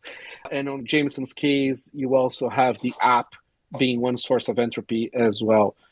Also, there may be people listening right now that thinks this is tinfoil hat stuff that you don't need to pay attention to. But I joined a little late, so I don't know if you talked about this earlier, but there's a theory right now in the theft of Luke's coins that somebody identified that his system has a common vulnerability that's been reported publicly, that the random number generator on that system is terribly broken. So yeah, no, I believe it. This is where the rabbit hole of please don't roll your own solutions as a civilian is so important. Even as a programmer, don't roll your own solutions, because your widow may not be able to recover from that, or you are fallible and your own solution has not have the scrutiny of the market, right? To find those bugs may be an even bigger problem.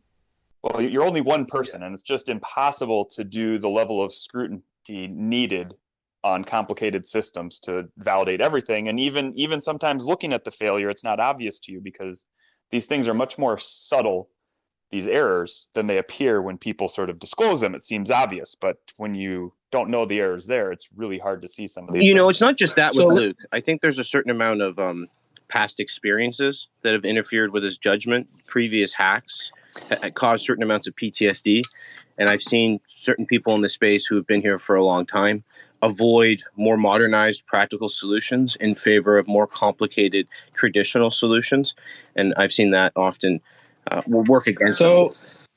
That brings me back to the air gap computer just for a second. It's like there's the proverbial air gap computer running, either some very esoteric OS like cubes or running tails or whatever, where those are great solutions to be your computer where you do Bitcoin operations, where you construct transactions, where you check your wallet and stuff.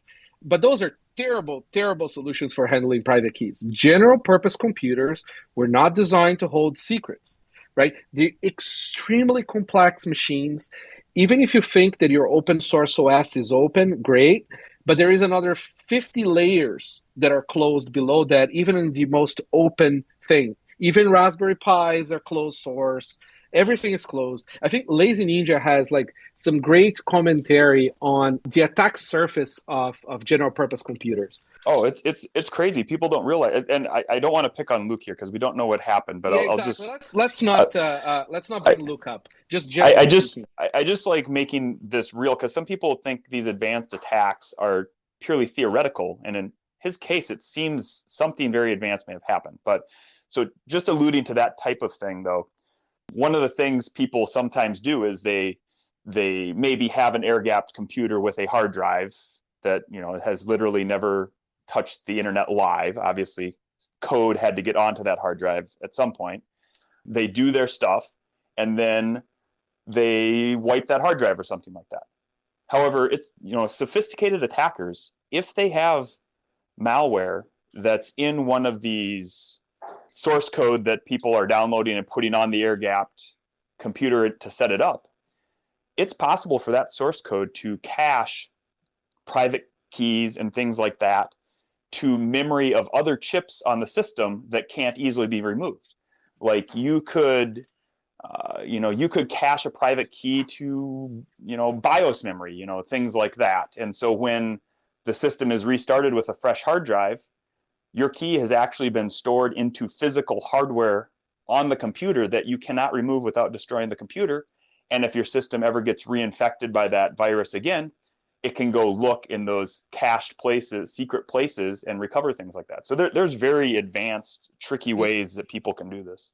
You could say that is a trivial attack on something like a Raspberry Pi, right? Because the Raspberry Pi has a bunch of essentially proprietary closed blobs, binary blobs running on the main micro, running on their auxiliary systems, and you simply cannot know. And then people trying to experiment with DIY solutions go and do a curl to a bash script to build all the source code from the internet, and you don't know what packages are really coming in to build that source code. And you're not reviewing it yourself, and you're not part of a package system where people are actively seeking to remove packages and sort of have no dependencies where there's less attack surface. This is a huge amount of work that Bitcoin Core goes through, where Bitcoin Core doesn't have dependencies, right? That means that when you're building that software, everything that's required for that software comes in the same bundle, right? You're not downloading packages and parts of the source or firmware from the internet. It's already being reviewed. And most importantly, it is deterministically built. So that means that when people claim that source does what it does, you can check byte by byte that your build is the same one that the people who maybe know more than you build it too. So there is no room for anybody to change anything and do any shenanigans there where you could be exposed. And we see this a lot. And then there is even the parts where people are just making mistakes where they are trying to do entropy without paying attention with dice or with dominoes or with paper out of a hat, and they accidentally type in the same result 100 times, and every single bit of weak entropy space in Bitcoin is being watched and is already been derived. So if you have a low entropy Bitcoin key, somebody's going to take those funds from you. When you're talking about quality open source software, commercial software in Bitcoin, commercial hardware in Bitcoin, there's a lot of work that goes into making sure that all this stuff is not exposing you to hacks or to sort of like derivation or you actually producing bad entropy.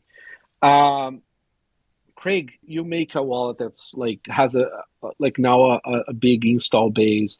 How do you guys manage packages and how people build, and what kind of advice do you give to people when they're using an open source software wallet on a computer?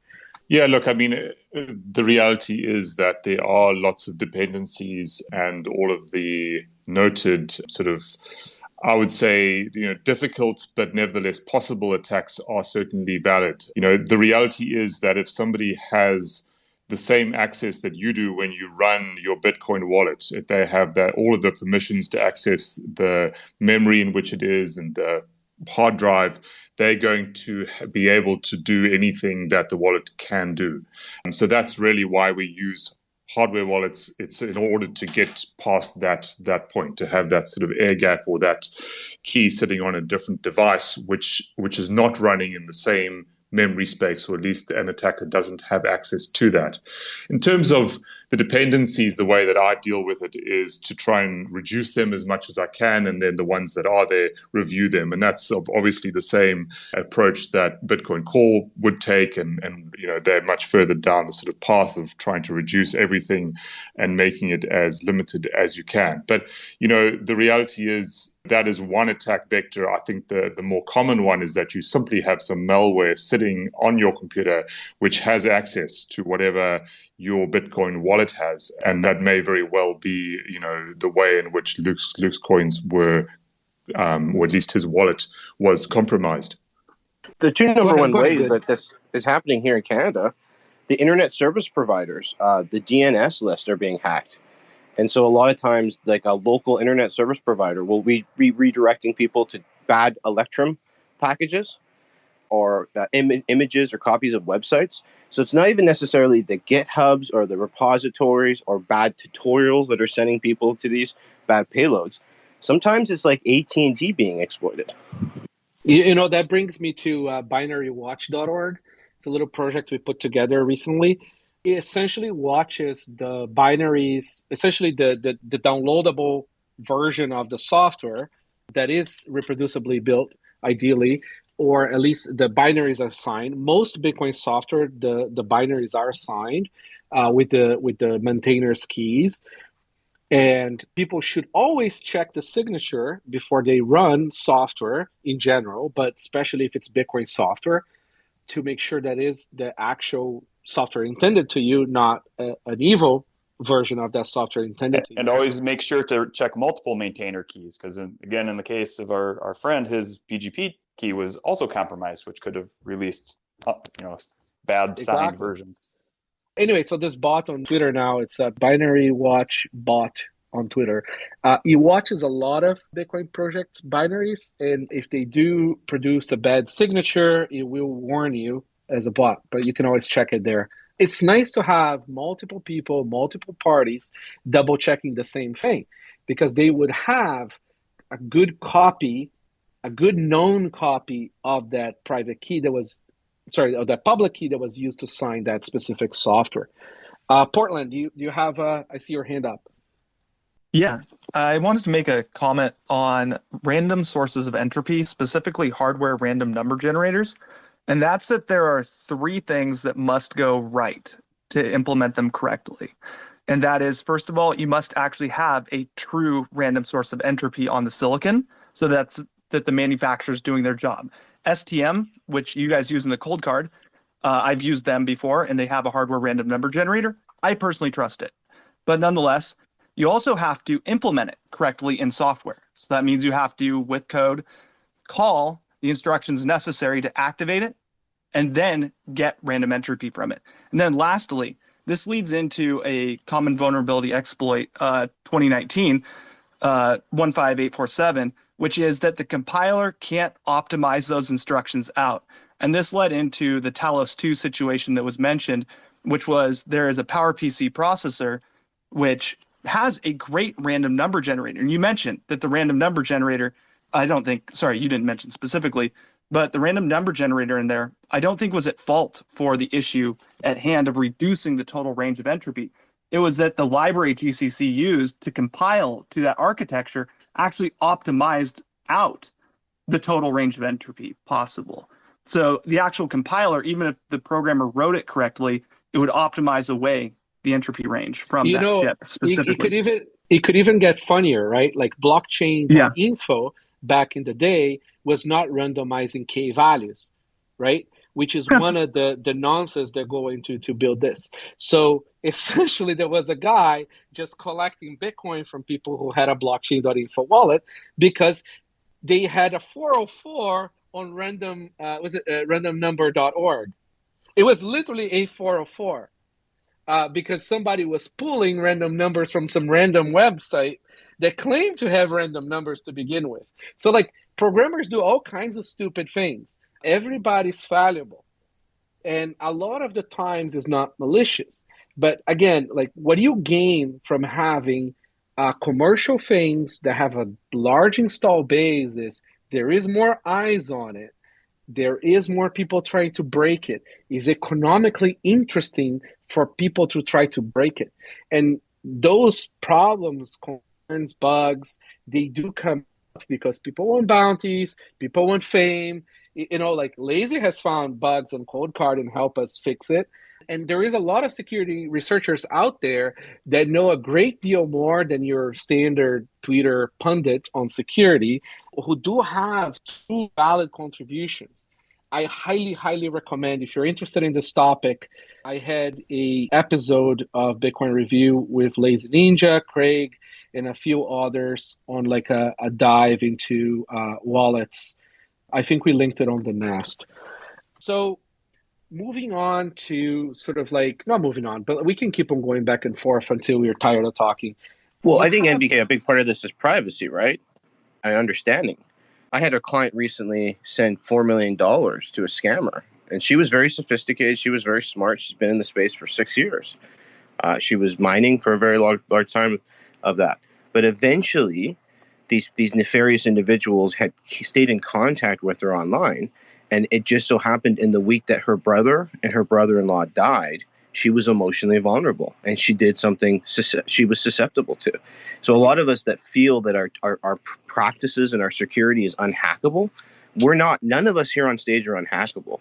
We're all vulnerable to emotional states, emotional thinking, and external threats.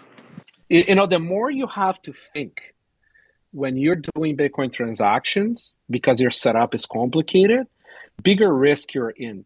And this is where smart people are more vulnerable than your less knowledgeable people about a topic, because the less knowledgeable people will pick some best known approach to security and they will just follow it through every time. And, you know, like they may sweat a little bit, but like, you know, like they will use Casa, they use Unchained, they will use Codecard, they will use, you know, like any sort of like known wallet in the space.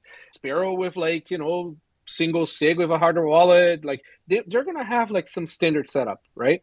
But then you have your super shadowy super coder, you know, with their Haxor approach where they're going to have their super sanitized ThinkPad from the specific vintage of, say, 1999, you know, because they didn't have a specific ROM yet. And they rip out all the radios from the laptop. They've done all the stuff, right? And then what's going to happen is they're going to have one day they're sweating it out because like they just fought their girlfriend or something, and they're not going to pay attention, and they're going to accidentally stick a USB device on that laptop, and that USB device was specially prepared for them with a packaged malware that essentially steal the secrets from that running laptop from memory, right? And it does happen, right? Because the laptop was not designed to prevent secrets from leaving, right? It was just designed for you to check email, check PornoTube, or whatever you do with the laptop. So that's why people are so keen on saying, like, use devices that are meant to do Bitcoin operations, and they are greatly de-risked. They are much simpler. The total source code of a code card is like minimal, right, compared to how much lines of code goes in a normal laptop that has literally tens of millions of lines of code. So the chances of a bug not being found in one is very different than the other. Again, nothing is infallible. So that's part of the reason why most sane people in the space will recommend you have things that are gapped, right? When even the multisig setups of collaborative multisig, a lot of the stuff is air gapped. You're going to have hardware wallets that don't necessarily touch the computer. They're going to be using QRs. They're going to be using SD cards. You're going to have seeds that are not meant to be used at all. They're going to be on metal only, and they're going to be only used for recoverability. You're going to have, like a combination of devices or pieces of software that don't touch the internet, essentially, right? Because if there is a bug on the hardware wallet and it's not ever connected to a computer with a USB cable, the only way somebody can get to it is if they come to your house and they beat you in the head, right? Yeah, sure, you can go Stuxnet and go all crazy, but realistically speaking, just by not having a wire between a thing that has secrets and a computer that is checking email for you on the internet is an incredible amount of gain security for nearly zero cost.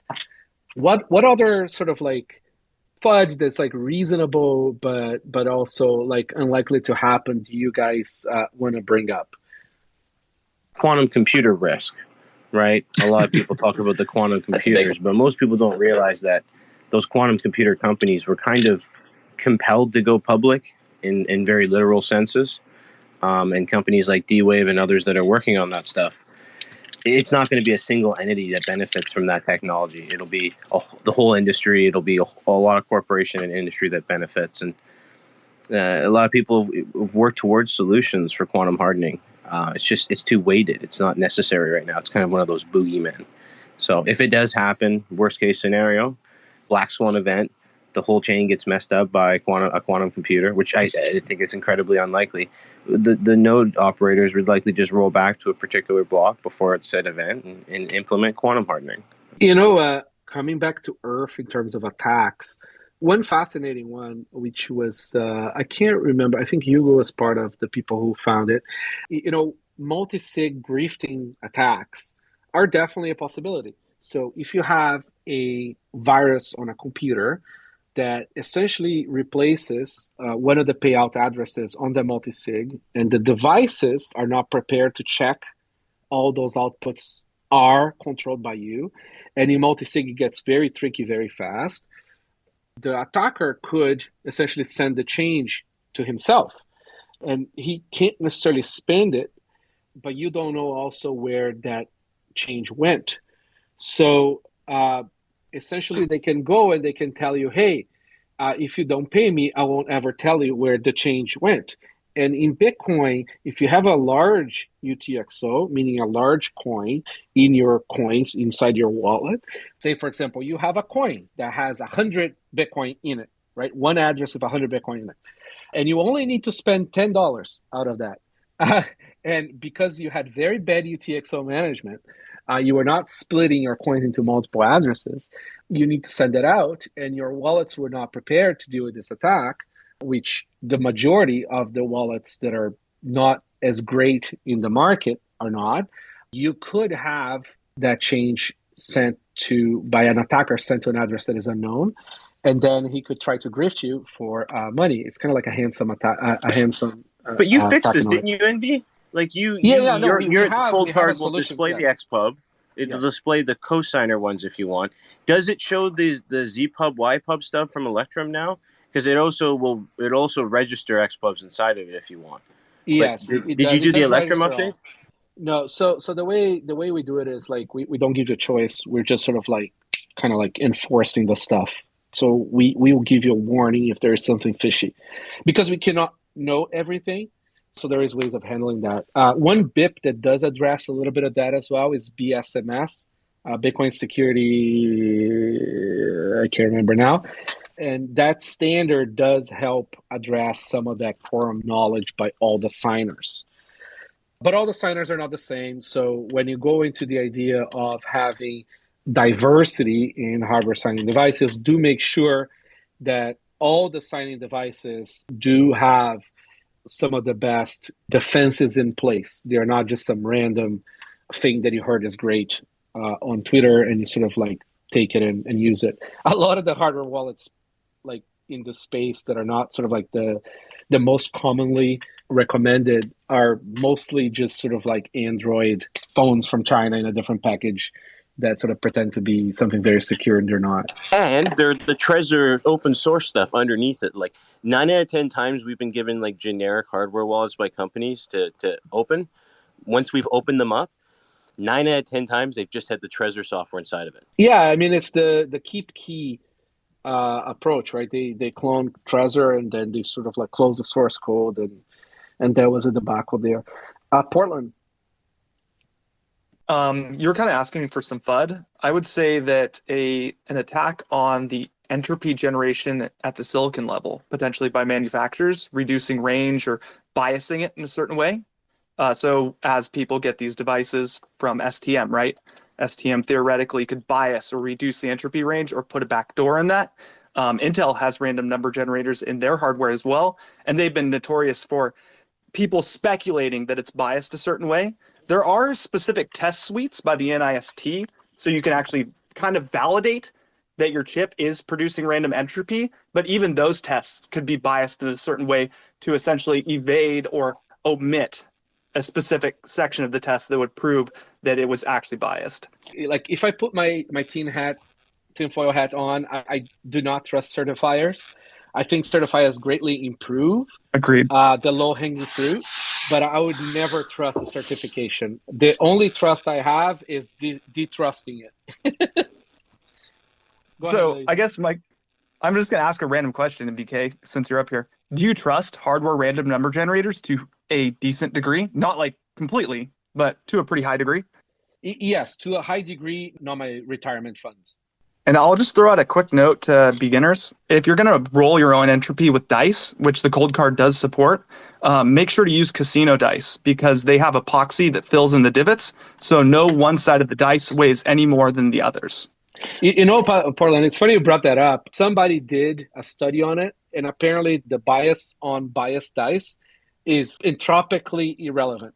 It's not awesome. A big deal. That I used to think the same thing, but somebody brought it up to us. I don't know the link, but somebody listening might be able to provide us with. That was very interesting too, because you can normally tell the bias of a dice by throwing them in water and seeing which sides float the most. Now, on that topic, though, there is a thing that does happen is if you're choosing to use dice only, do make sure you pay attention and you do enter the entropy correctly, because you don't want to be entering the same number 100 times accidentally, because you will have weak entropy that will be exploited. Even if you do just a variation of 2, it's still enough. A low enough entropic space that the entropy could be rederived.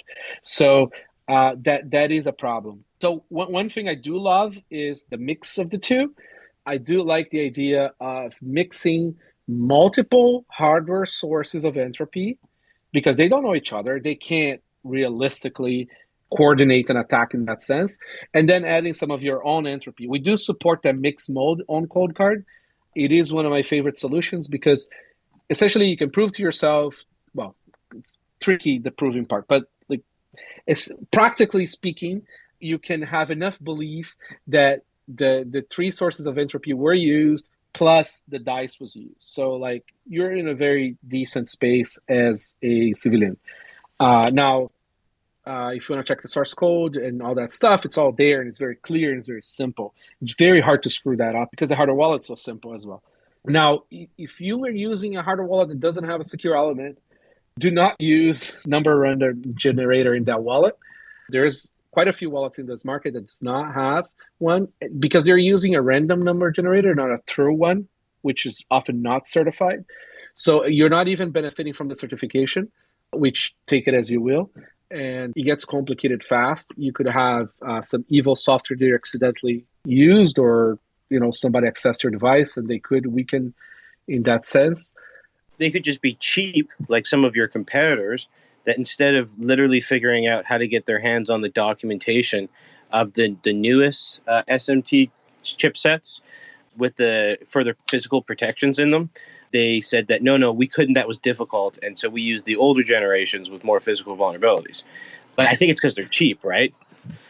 I can't comment to the decisions that other manufacturers make, especially if they're economically related. No, he literally said he couldn't get the documentation to me. I held him on this point very hard. I would say that if you're using a hardware device, a hardware wallet that does not have access to documentation from a manufacturer, I'd say they're probably not ready yet for the market. You should have a relationship with your hardware provider for security chips. I think that's important. This is why using commercial sort of solutions is so important, or at least solutions that have very large install bases, right? You're going to gain a lot of economies of scale of security too. There's people trying to break those chips for everybody. There is a lot of independent and also hired security researchers. There's a lot of audits that happen. And there's a reason why also most software wallets on computers, commercial, non-commercial, open source or not open source, don't use closed source software wallets. They would advise you not to do keys on the desktop, right? I mean, I think that's pretty common understanding because they cannot defend their code in the desktop, right? There's only so much they can do in a virus-infested device. I mean, assume all general purpose computing devices like phones or computers are fully owned. So you do have to take some precautions there. The motto that people should keep in mind is virus in numerus, right? Strength and numbers. And that can be applied to a number of different ways in this space. Obviously there's the cryptographic aspect of using high entropy to protect your keys from being discovered by people. But then if you're using, solutions, whether it's hardware, software, or just architectures for your key management, the more people that are using it, the larger the set, then the more scrutiny it's received. And ultimately, I think you want to be in a position such that, if something goes wrong, kind of as was alluded to earlier with the potential quantum computing risk, you want it to be so impactful that, there will be a potential, consensus agreement that something needs to change so that everybody who has been screwed gets unscrewed. Yeah, there is for example, Bitcoin.org, right, does not list any Bitcoin software that has not been in the market for at least quite a while with a decent size of install base, right? Because you do want things to be a piñata in the market, right? I mean, you want enough people to use it so that there is enough incentives for the software to be attacked, right? If you have software that only 1,000 people use, researchers may not invest the time, or hackers may not invest the time to try to find a problem with that software because there's not enough money held by that software to be worth their time, right? Maliciously or as bounty. When you do have a lot of install base, I mean, if you find a decent 0-day problem with Cold Card, Ledger, Trezor, I mean, there is a lot of money in those devices, for people to want to steal it, right?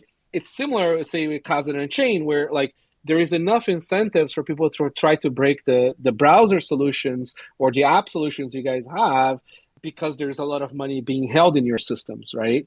There is enough incentives for somebody to try to put a bug inside Sparrow Wallet, right? But there's enough people watching that source code now.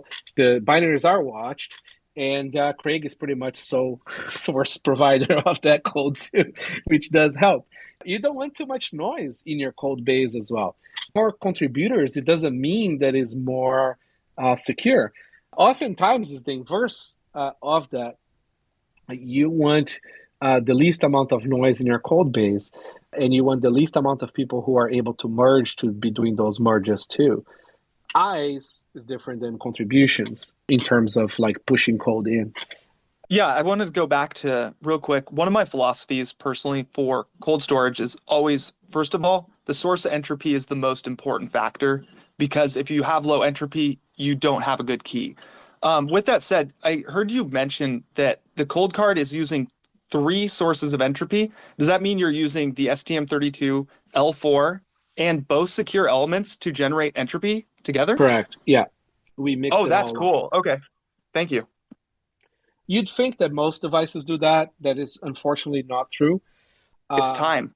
But you know, there is very reasonable approaches in the market as well. I do love a lot of the stuff that Ledger does in terms of security, but it is closed source. So like I would not trust it for a single sig because it is the nature of their sets of trade-offs. But on the other hand, I mean, these are professionals. I mean, these guys break chips for a living, and they do invest a lot of money in their solution, and their brand depends on it. So I think it's a fantastic device for shitcoins and for multisig. So I think it's important to acknowledge that there is different paths to this and understand the limitations of each device and sort of like and design your security, your personal security decisions around those choices that understand the trade-offs of each part of your solution. And one last question before I hop off, and Avid's had his hand up for a while as well. If you have an actual true random source of entropy, and for example, you need 256 bits, but your true random source of entropy in a digital form only spits out 32 bits per instruction, is it safe to just concatenate those together? Or is that a bad practice? I know pseudo-random you can't because you lose security that way. But if you have actual random entropy, can I just literally just concatenate 8, 16, 24, 32, all the way into 256 if I'm getting 8 bits per? I don't know. Okay, fair enough. That's fine. I just was, if you knew off the top of your head, that'd be great. Question. It is a great question. I think that's a Doc Hex question. That's when I start to feel dumb. If I have to guess, you probably don't want to concatenate, because if you know the order and you know some of that, you start finding issues there. Maybe Lazy might have an opinion on that. I don't know if I'm a cryptography expert per se enough to say, but I would assume you can concatenate, but then you have to do additional conditioning on that output. So I believe that's how most hardware random number generators work, is they can continue to concatenate the entropy internally, and then the output is run through an AES engine or SHA-256 before it's given to the user. Or so if you can do that natively, you should do that. We mix in the 3 entropies from them, and we do run them through AES. But the nature of this question is interesting because you do run into actual cryptographer sort of like level of understanding in terms of the security of that, not implementation per se.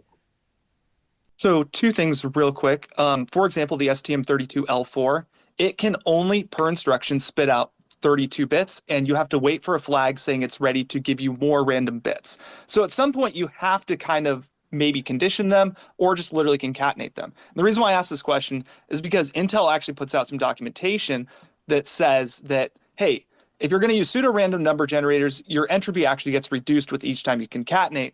But if you have an actual true random number generator, which they claim to have in their processors, you are safe to literally just concatenate side by side by side, because each iteration is another random set. And I kind of imagine this in my head, like I'm flipping coins to get individual bits for my 256-bit key. It's, I believe, safe for me to concatenate the coin flips into 256 zeros and ones. But now you run into the problem of like, what if the true random number generator is not actually a true random number generator? Oh yeah, okay, then right back to square one. Exactly. Well, that's sort of a thing too, because in the 608, the random number generator is a hybrid. So it's a random number, it's a hardware source random number generator, but then it does the conditioning, running that data through AES or SHA-256 before it's given to the user. But the conditioning it's can not only all- spit out so much data, right? Like a You can conditioning use algorithm. bit conversion to do some interesting stuff to Okay.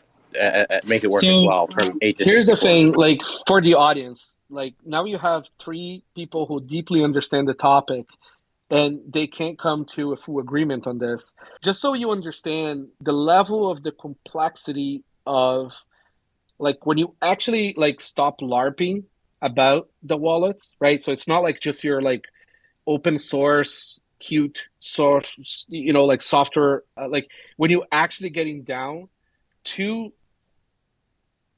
the true sort of like basis of how Bitcoin works because of that like massive number you need to generate so that you do get the universe size of entropy in Rijndael's words there.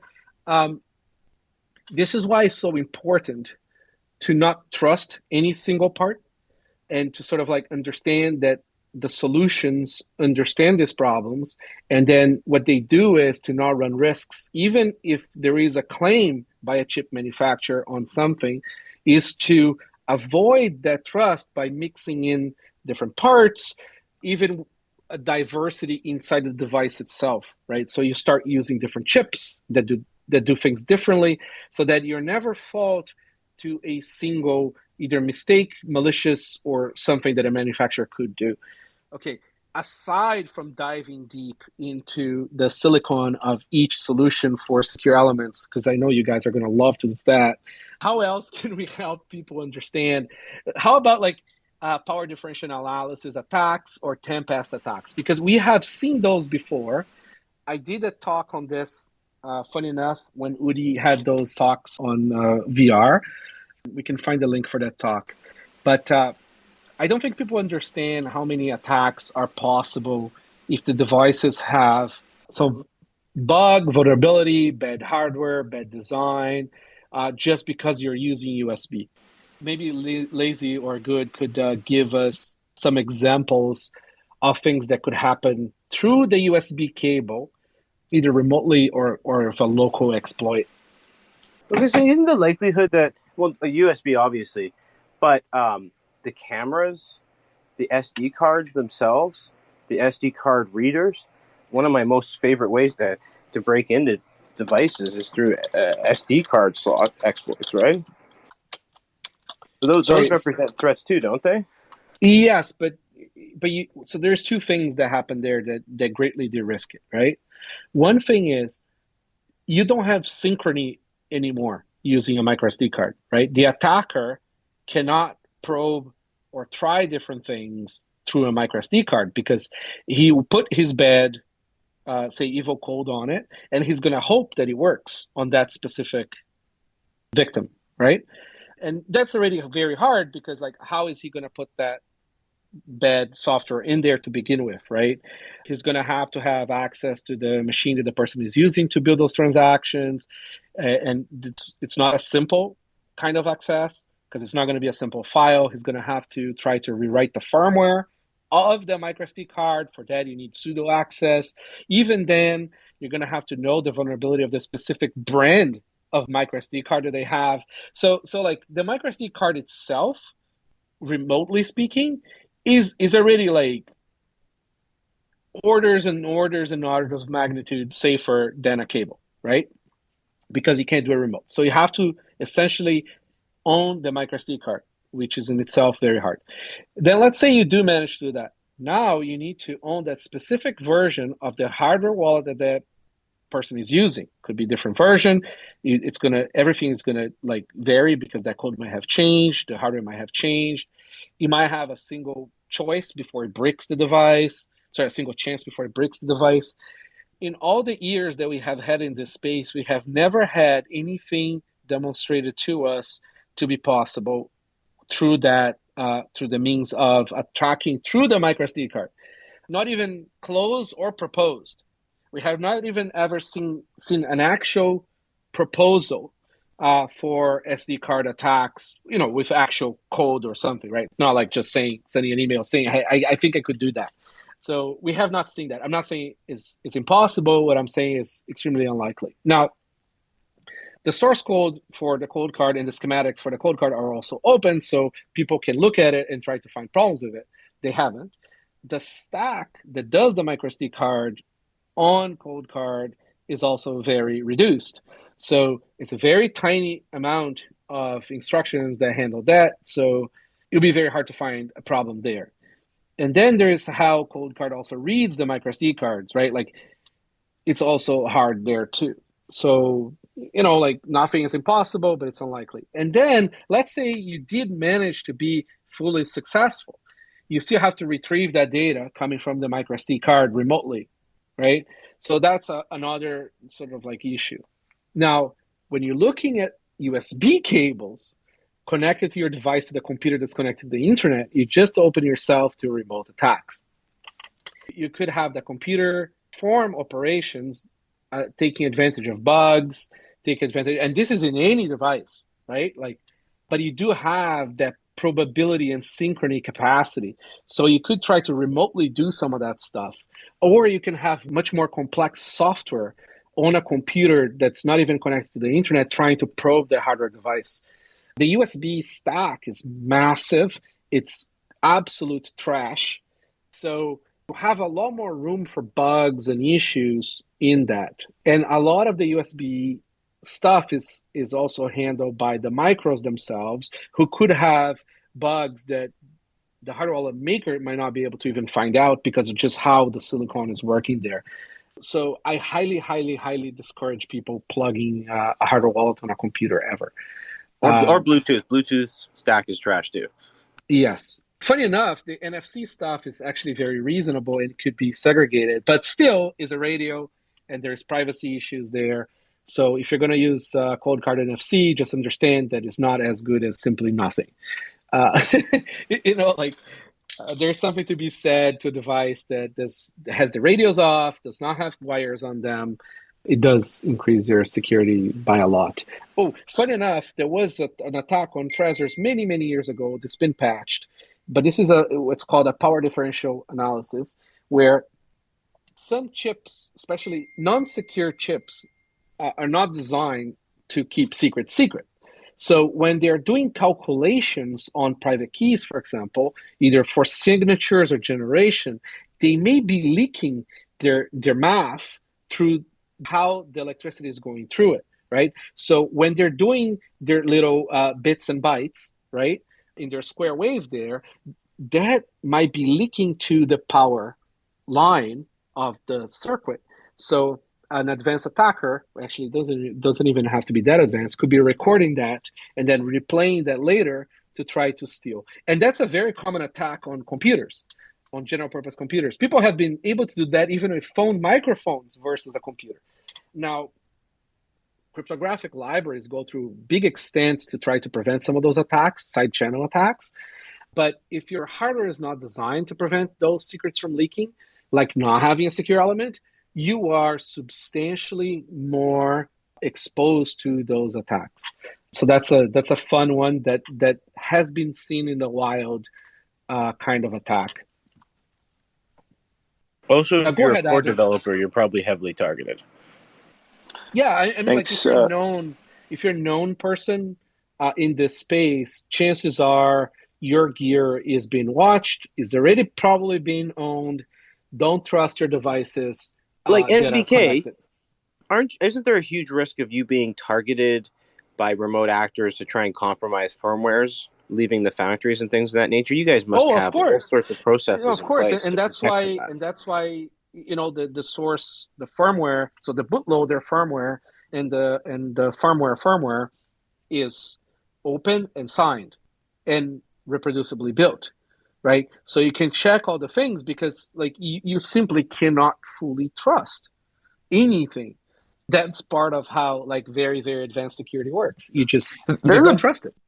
There's a big feature missing from embedded MCUs right now that I really would like to see added. It is present in some FPGA devices I'm aware of, but it would be nice if the hardware manufacturers included the ability to check the image on the device. So basically, you'd give it a firmware range to hash, and it would return a hash of the data on there, which would basically it provides you a second. You could pretend the hardware manufacturers could lie too, but then the hardware manufacturer and the device manufacturer would have to be in cahoots together. But it would be sort of cool. That would protect supply chain attacks a lot. Yeah, a lot of secure elements do that. Like especially the more complex ones, you can definitely do that.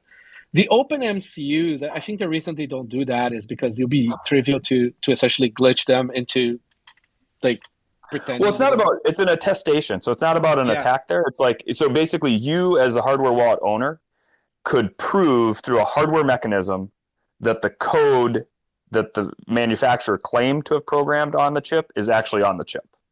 Yeah, it's not available in most of the MCUs that are like economically viable, but we do that. The difference is we store the hash on the secure element, right? So we have a hash so when you boot your cold card, we check that the firmware is kosher.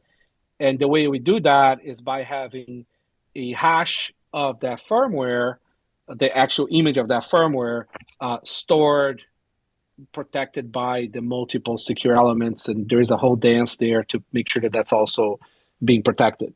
But it is not a single chip solution, right? Like you're describing. It would be nice if it was, because then it would be like yet another source of truth, between quotes. Well, in this case, so this would be a supply chain attack that I was thinking of. So basically, when I receive a new cold card, I don't really know your firmware's on there. It could be could not even be using the secure elements. It could just be completely lying to me, pretending to be a cold card, and just doing very bad things.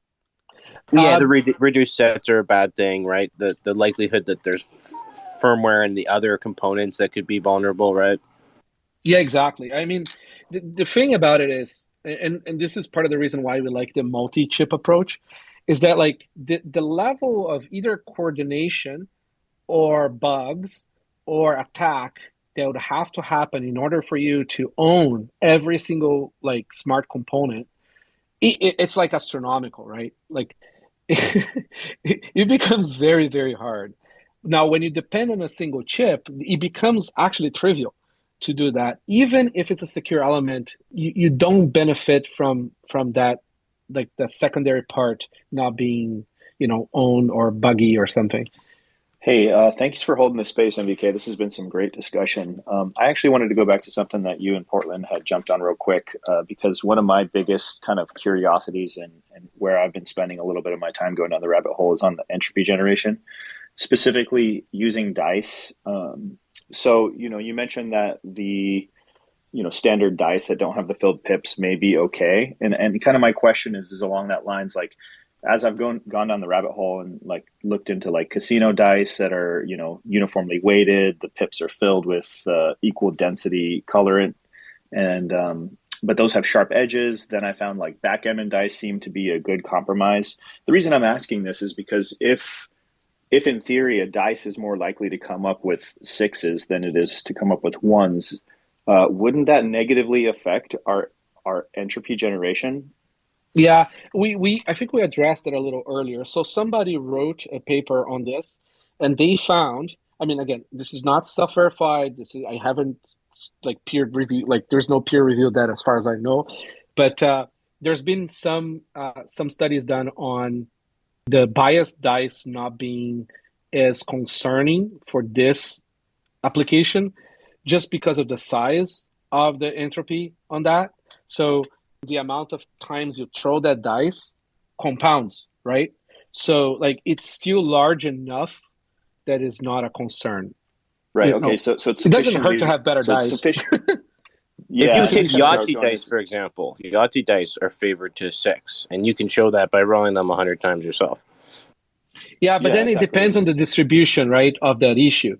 So it's going to depend on like how much of that bias is really at play.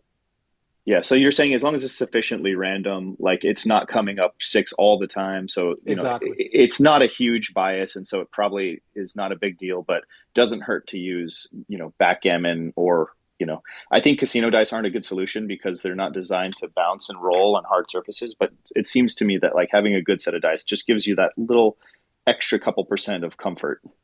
And the bias also changes depending on how much force you put it. Like it gets like tricky very fast on the physics of the dice being thrown. I am a fan of like the mini dice that we sell. Like we literally sell a pack of 100. So like when you toss them, like you're not retossing the same dice. Mind you, like these are made in a Chinese factory and they're all biased for sure.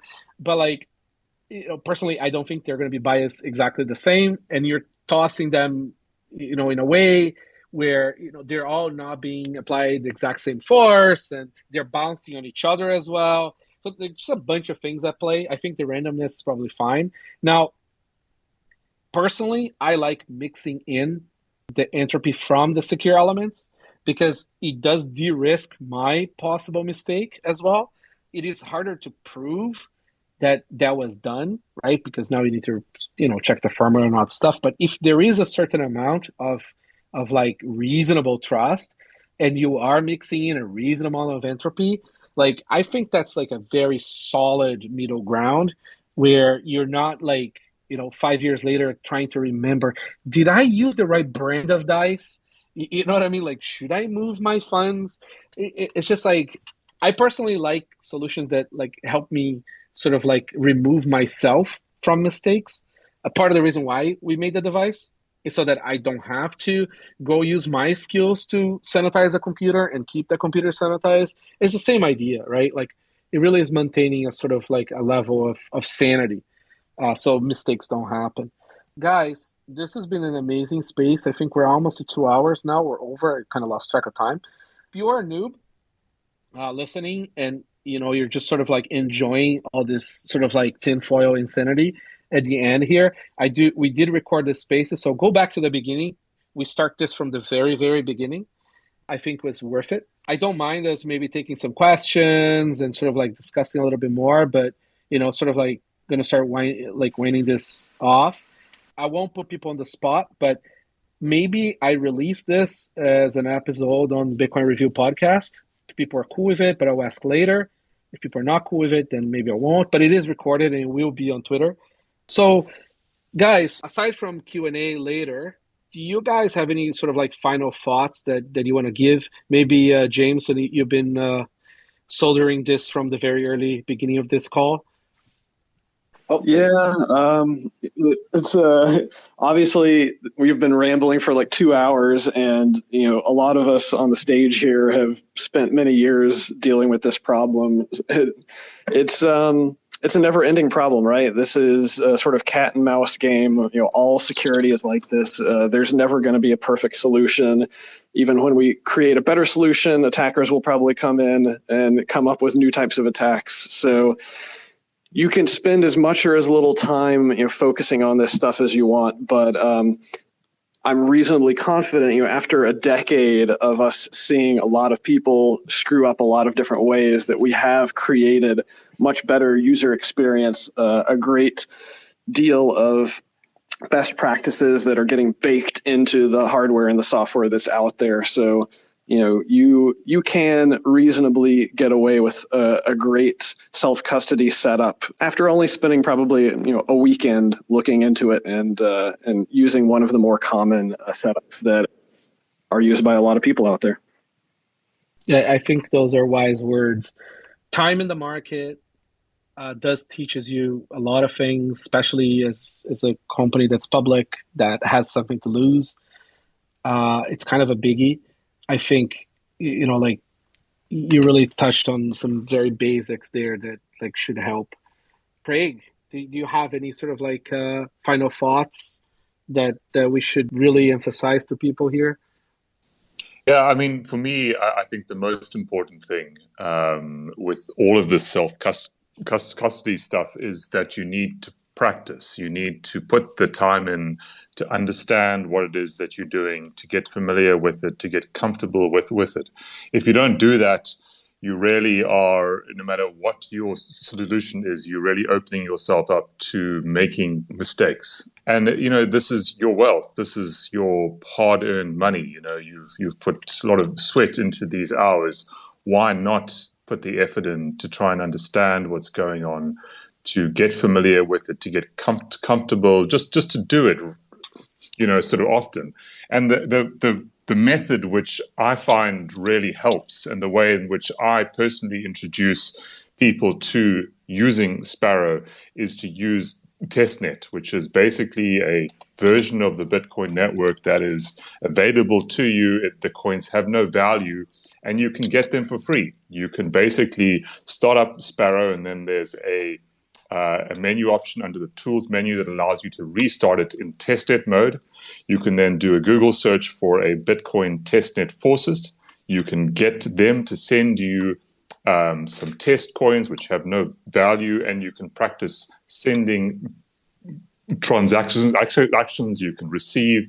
You can just experiment. And I think that's the biggest thing is people are always afraid from step one that they're going to lose their funds. And that prevents people from actually taking any steps at all, almost. And just being able to send a few transactions, I've seen the effect of how it makes people feel much more comfortable with things when it comes to then moving back to mainnet and setting up your wallet for real. So that's my main advice, is just spend time, practice it. It's really worth it. Again, this is your hard-earned funds. Do you want to know a funny story? I think, James, when you covered this on your list, there was this guy in the UK the bad guys came into his house and he sent them testnet. I mean, balls of steel to go and the guys are there, with the guns and all this stuff, and he gave them a lot of testnet. I just love the absolute bravery on that guy. Probably stupid, but amazing story. Good guy. Do you have any final thoughts there? Yeah, actually, it's in relation to what you just said. Security is like an onion. For most people, single layers are probably enough. Using something like a hardware wallet with 24 words is adequate. Family planning is a big part of that too. Don't overcomplicate things. Rather, practice and educate yourself and move towards better understanding. Use small amounts of money, test out your multisig, and appreciate that the more complicated you make it, the more difficult it makes for family planning. And having helped a lot of individuals after unexpected deaths in this space, it can be very hard on families that don't have proper family planning or overcomplicated systems. So, yeah, I'm glad that services exist to help you do that stuff. I'm glad that education exists to help you do that stuff. Just move slow and keep it simple at the beginning. Awesome. Lazy. I guess maybe my last comment would be that use very standard methods. Go look at what everybody is doing and try to do the same thing. Even if what you're going to do isn't spinning your own, if it's using something that's not really common, it's going to be harder for people in the future and you to potentially recover. So I just try to recommend some of the most common ways to do stuff. Thank you. Yeah, there's definitely safety in the numbers there too. Do you take a lot of the questions from folks sort of setting things up for the first time and sort of running into issues? Do you have any sort of final words for the people who likely end up sending you an email? Yeah, of course. Yeah, I definitely deal with a lot of email tickets, asking how to look up their coins, on our device itself. And I think that just comes from a little bit of a lack of knowledge, right? I think education here is obviously key. Realizing that your hardware device or your signing device is fully offline and doesn't know how much funds are stored on each address is a good place to start for sure. Obviously, realizing the difference between, a software wallet and your hardware wallet, things like that, just to start off is a great start, obviously. We had a super long space today. It was a great chat and happy to be here. We're trying to do something hopefully once a week for some beginners that just have, super simple questions or, any question really. There's no dumb questions. So we can definitely open up a space another time for people that have more questions or just want to know how to get started. Obviously, we have our website, coinkite.com. We have plenty of documents and, obviously BTC sessions and our CoinKite YouTube have plenty of tutorials as well.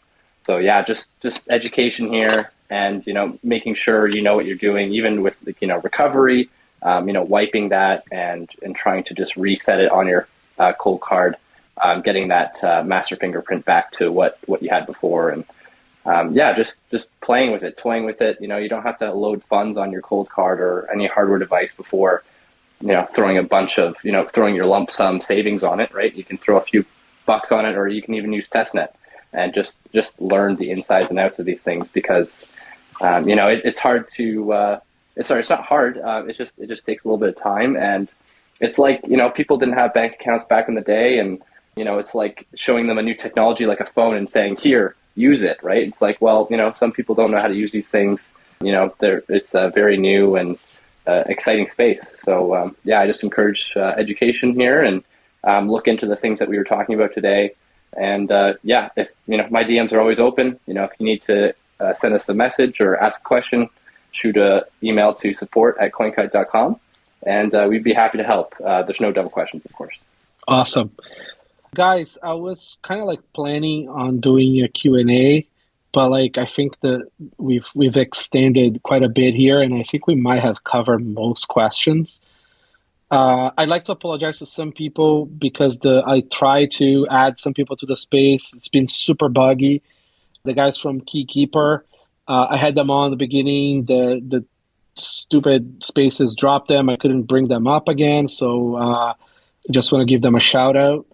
And, go out there, learn, play. There's plenty of people that are going to help. There's also going to be plenty of people who are going to say you're doing everything wrong on Twitter. Twitter is not the best source of information, but is also one of the best sources of information. Part of the self-custody journey is learning how to filter information too. Aside from that, there's a lot of great resources out there. mshodl has a bunch of episodes of his shows explaining to people how to do stuff. We have the docs for Cold Card that address other Bitcoin things. I think the guys from Casa also have a lot of stuff on their blogs, sort of teaching people basic things.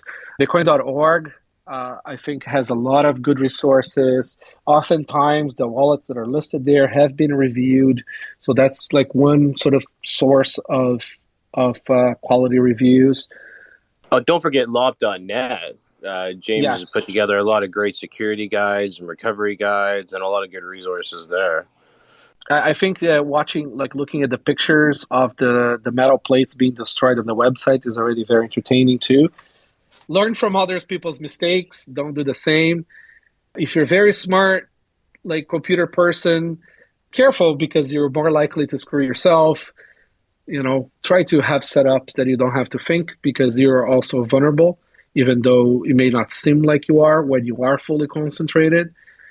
And I guess with that, I'm going to close it out. Thank you, everybody, for coming. And we'll probably do this again. It's a lot of fun. Yeah, super fun. Cheers. Thanks for having me. Thanks, guys, for coming. Thanks for listening. If you're new to the pod, make sure to listen to some very cool other episodes. Episode 15 about Lightning, episode 11 about podcasting 2.0 and value for value, and we also had a hardware wallet security panel on episode 5. Don't forget to follow @Bitcoin Review HQ or get in touch on Telegram, Bitcoin Review Pod, or bitcoinreview@coinkite.com. We don't have a crystal ball, so let us know about your projects. Leave your Boostagram on this episode, and we'll try to read it on the next episode.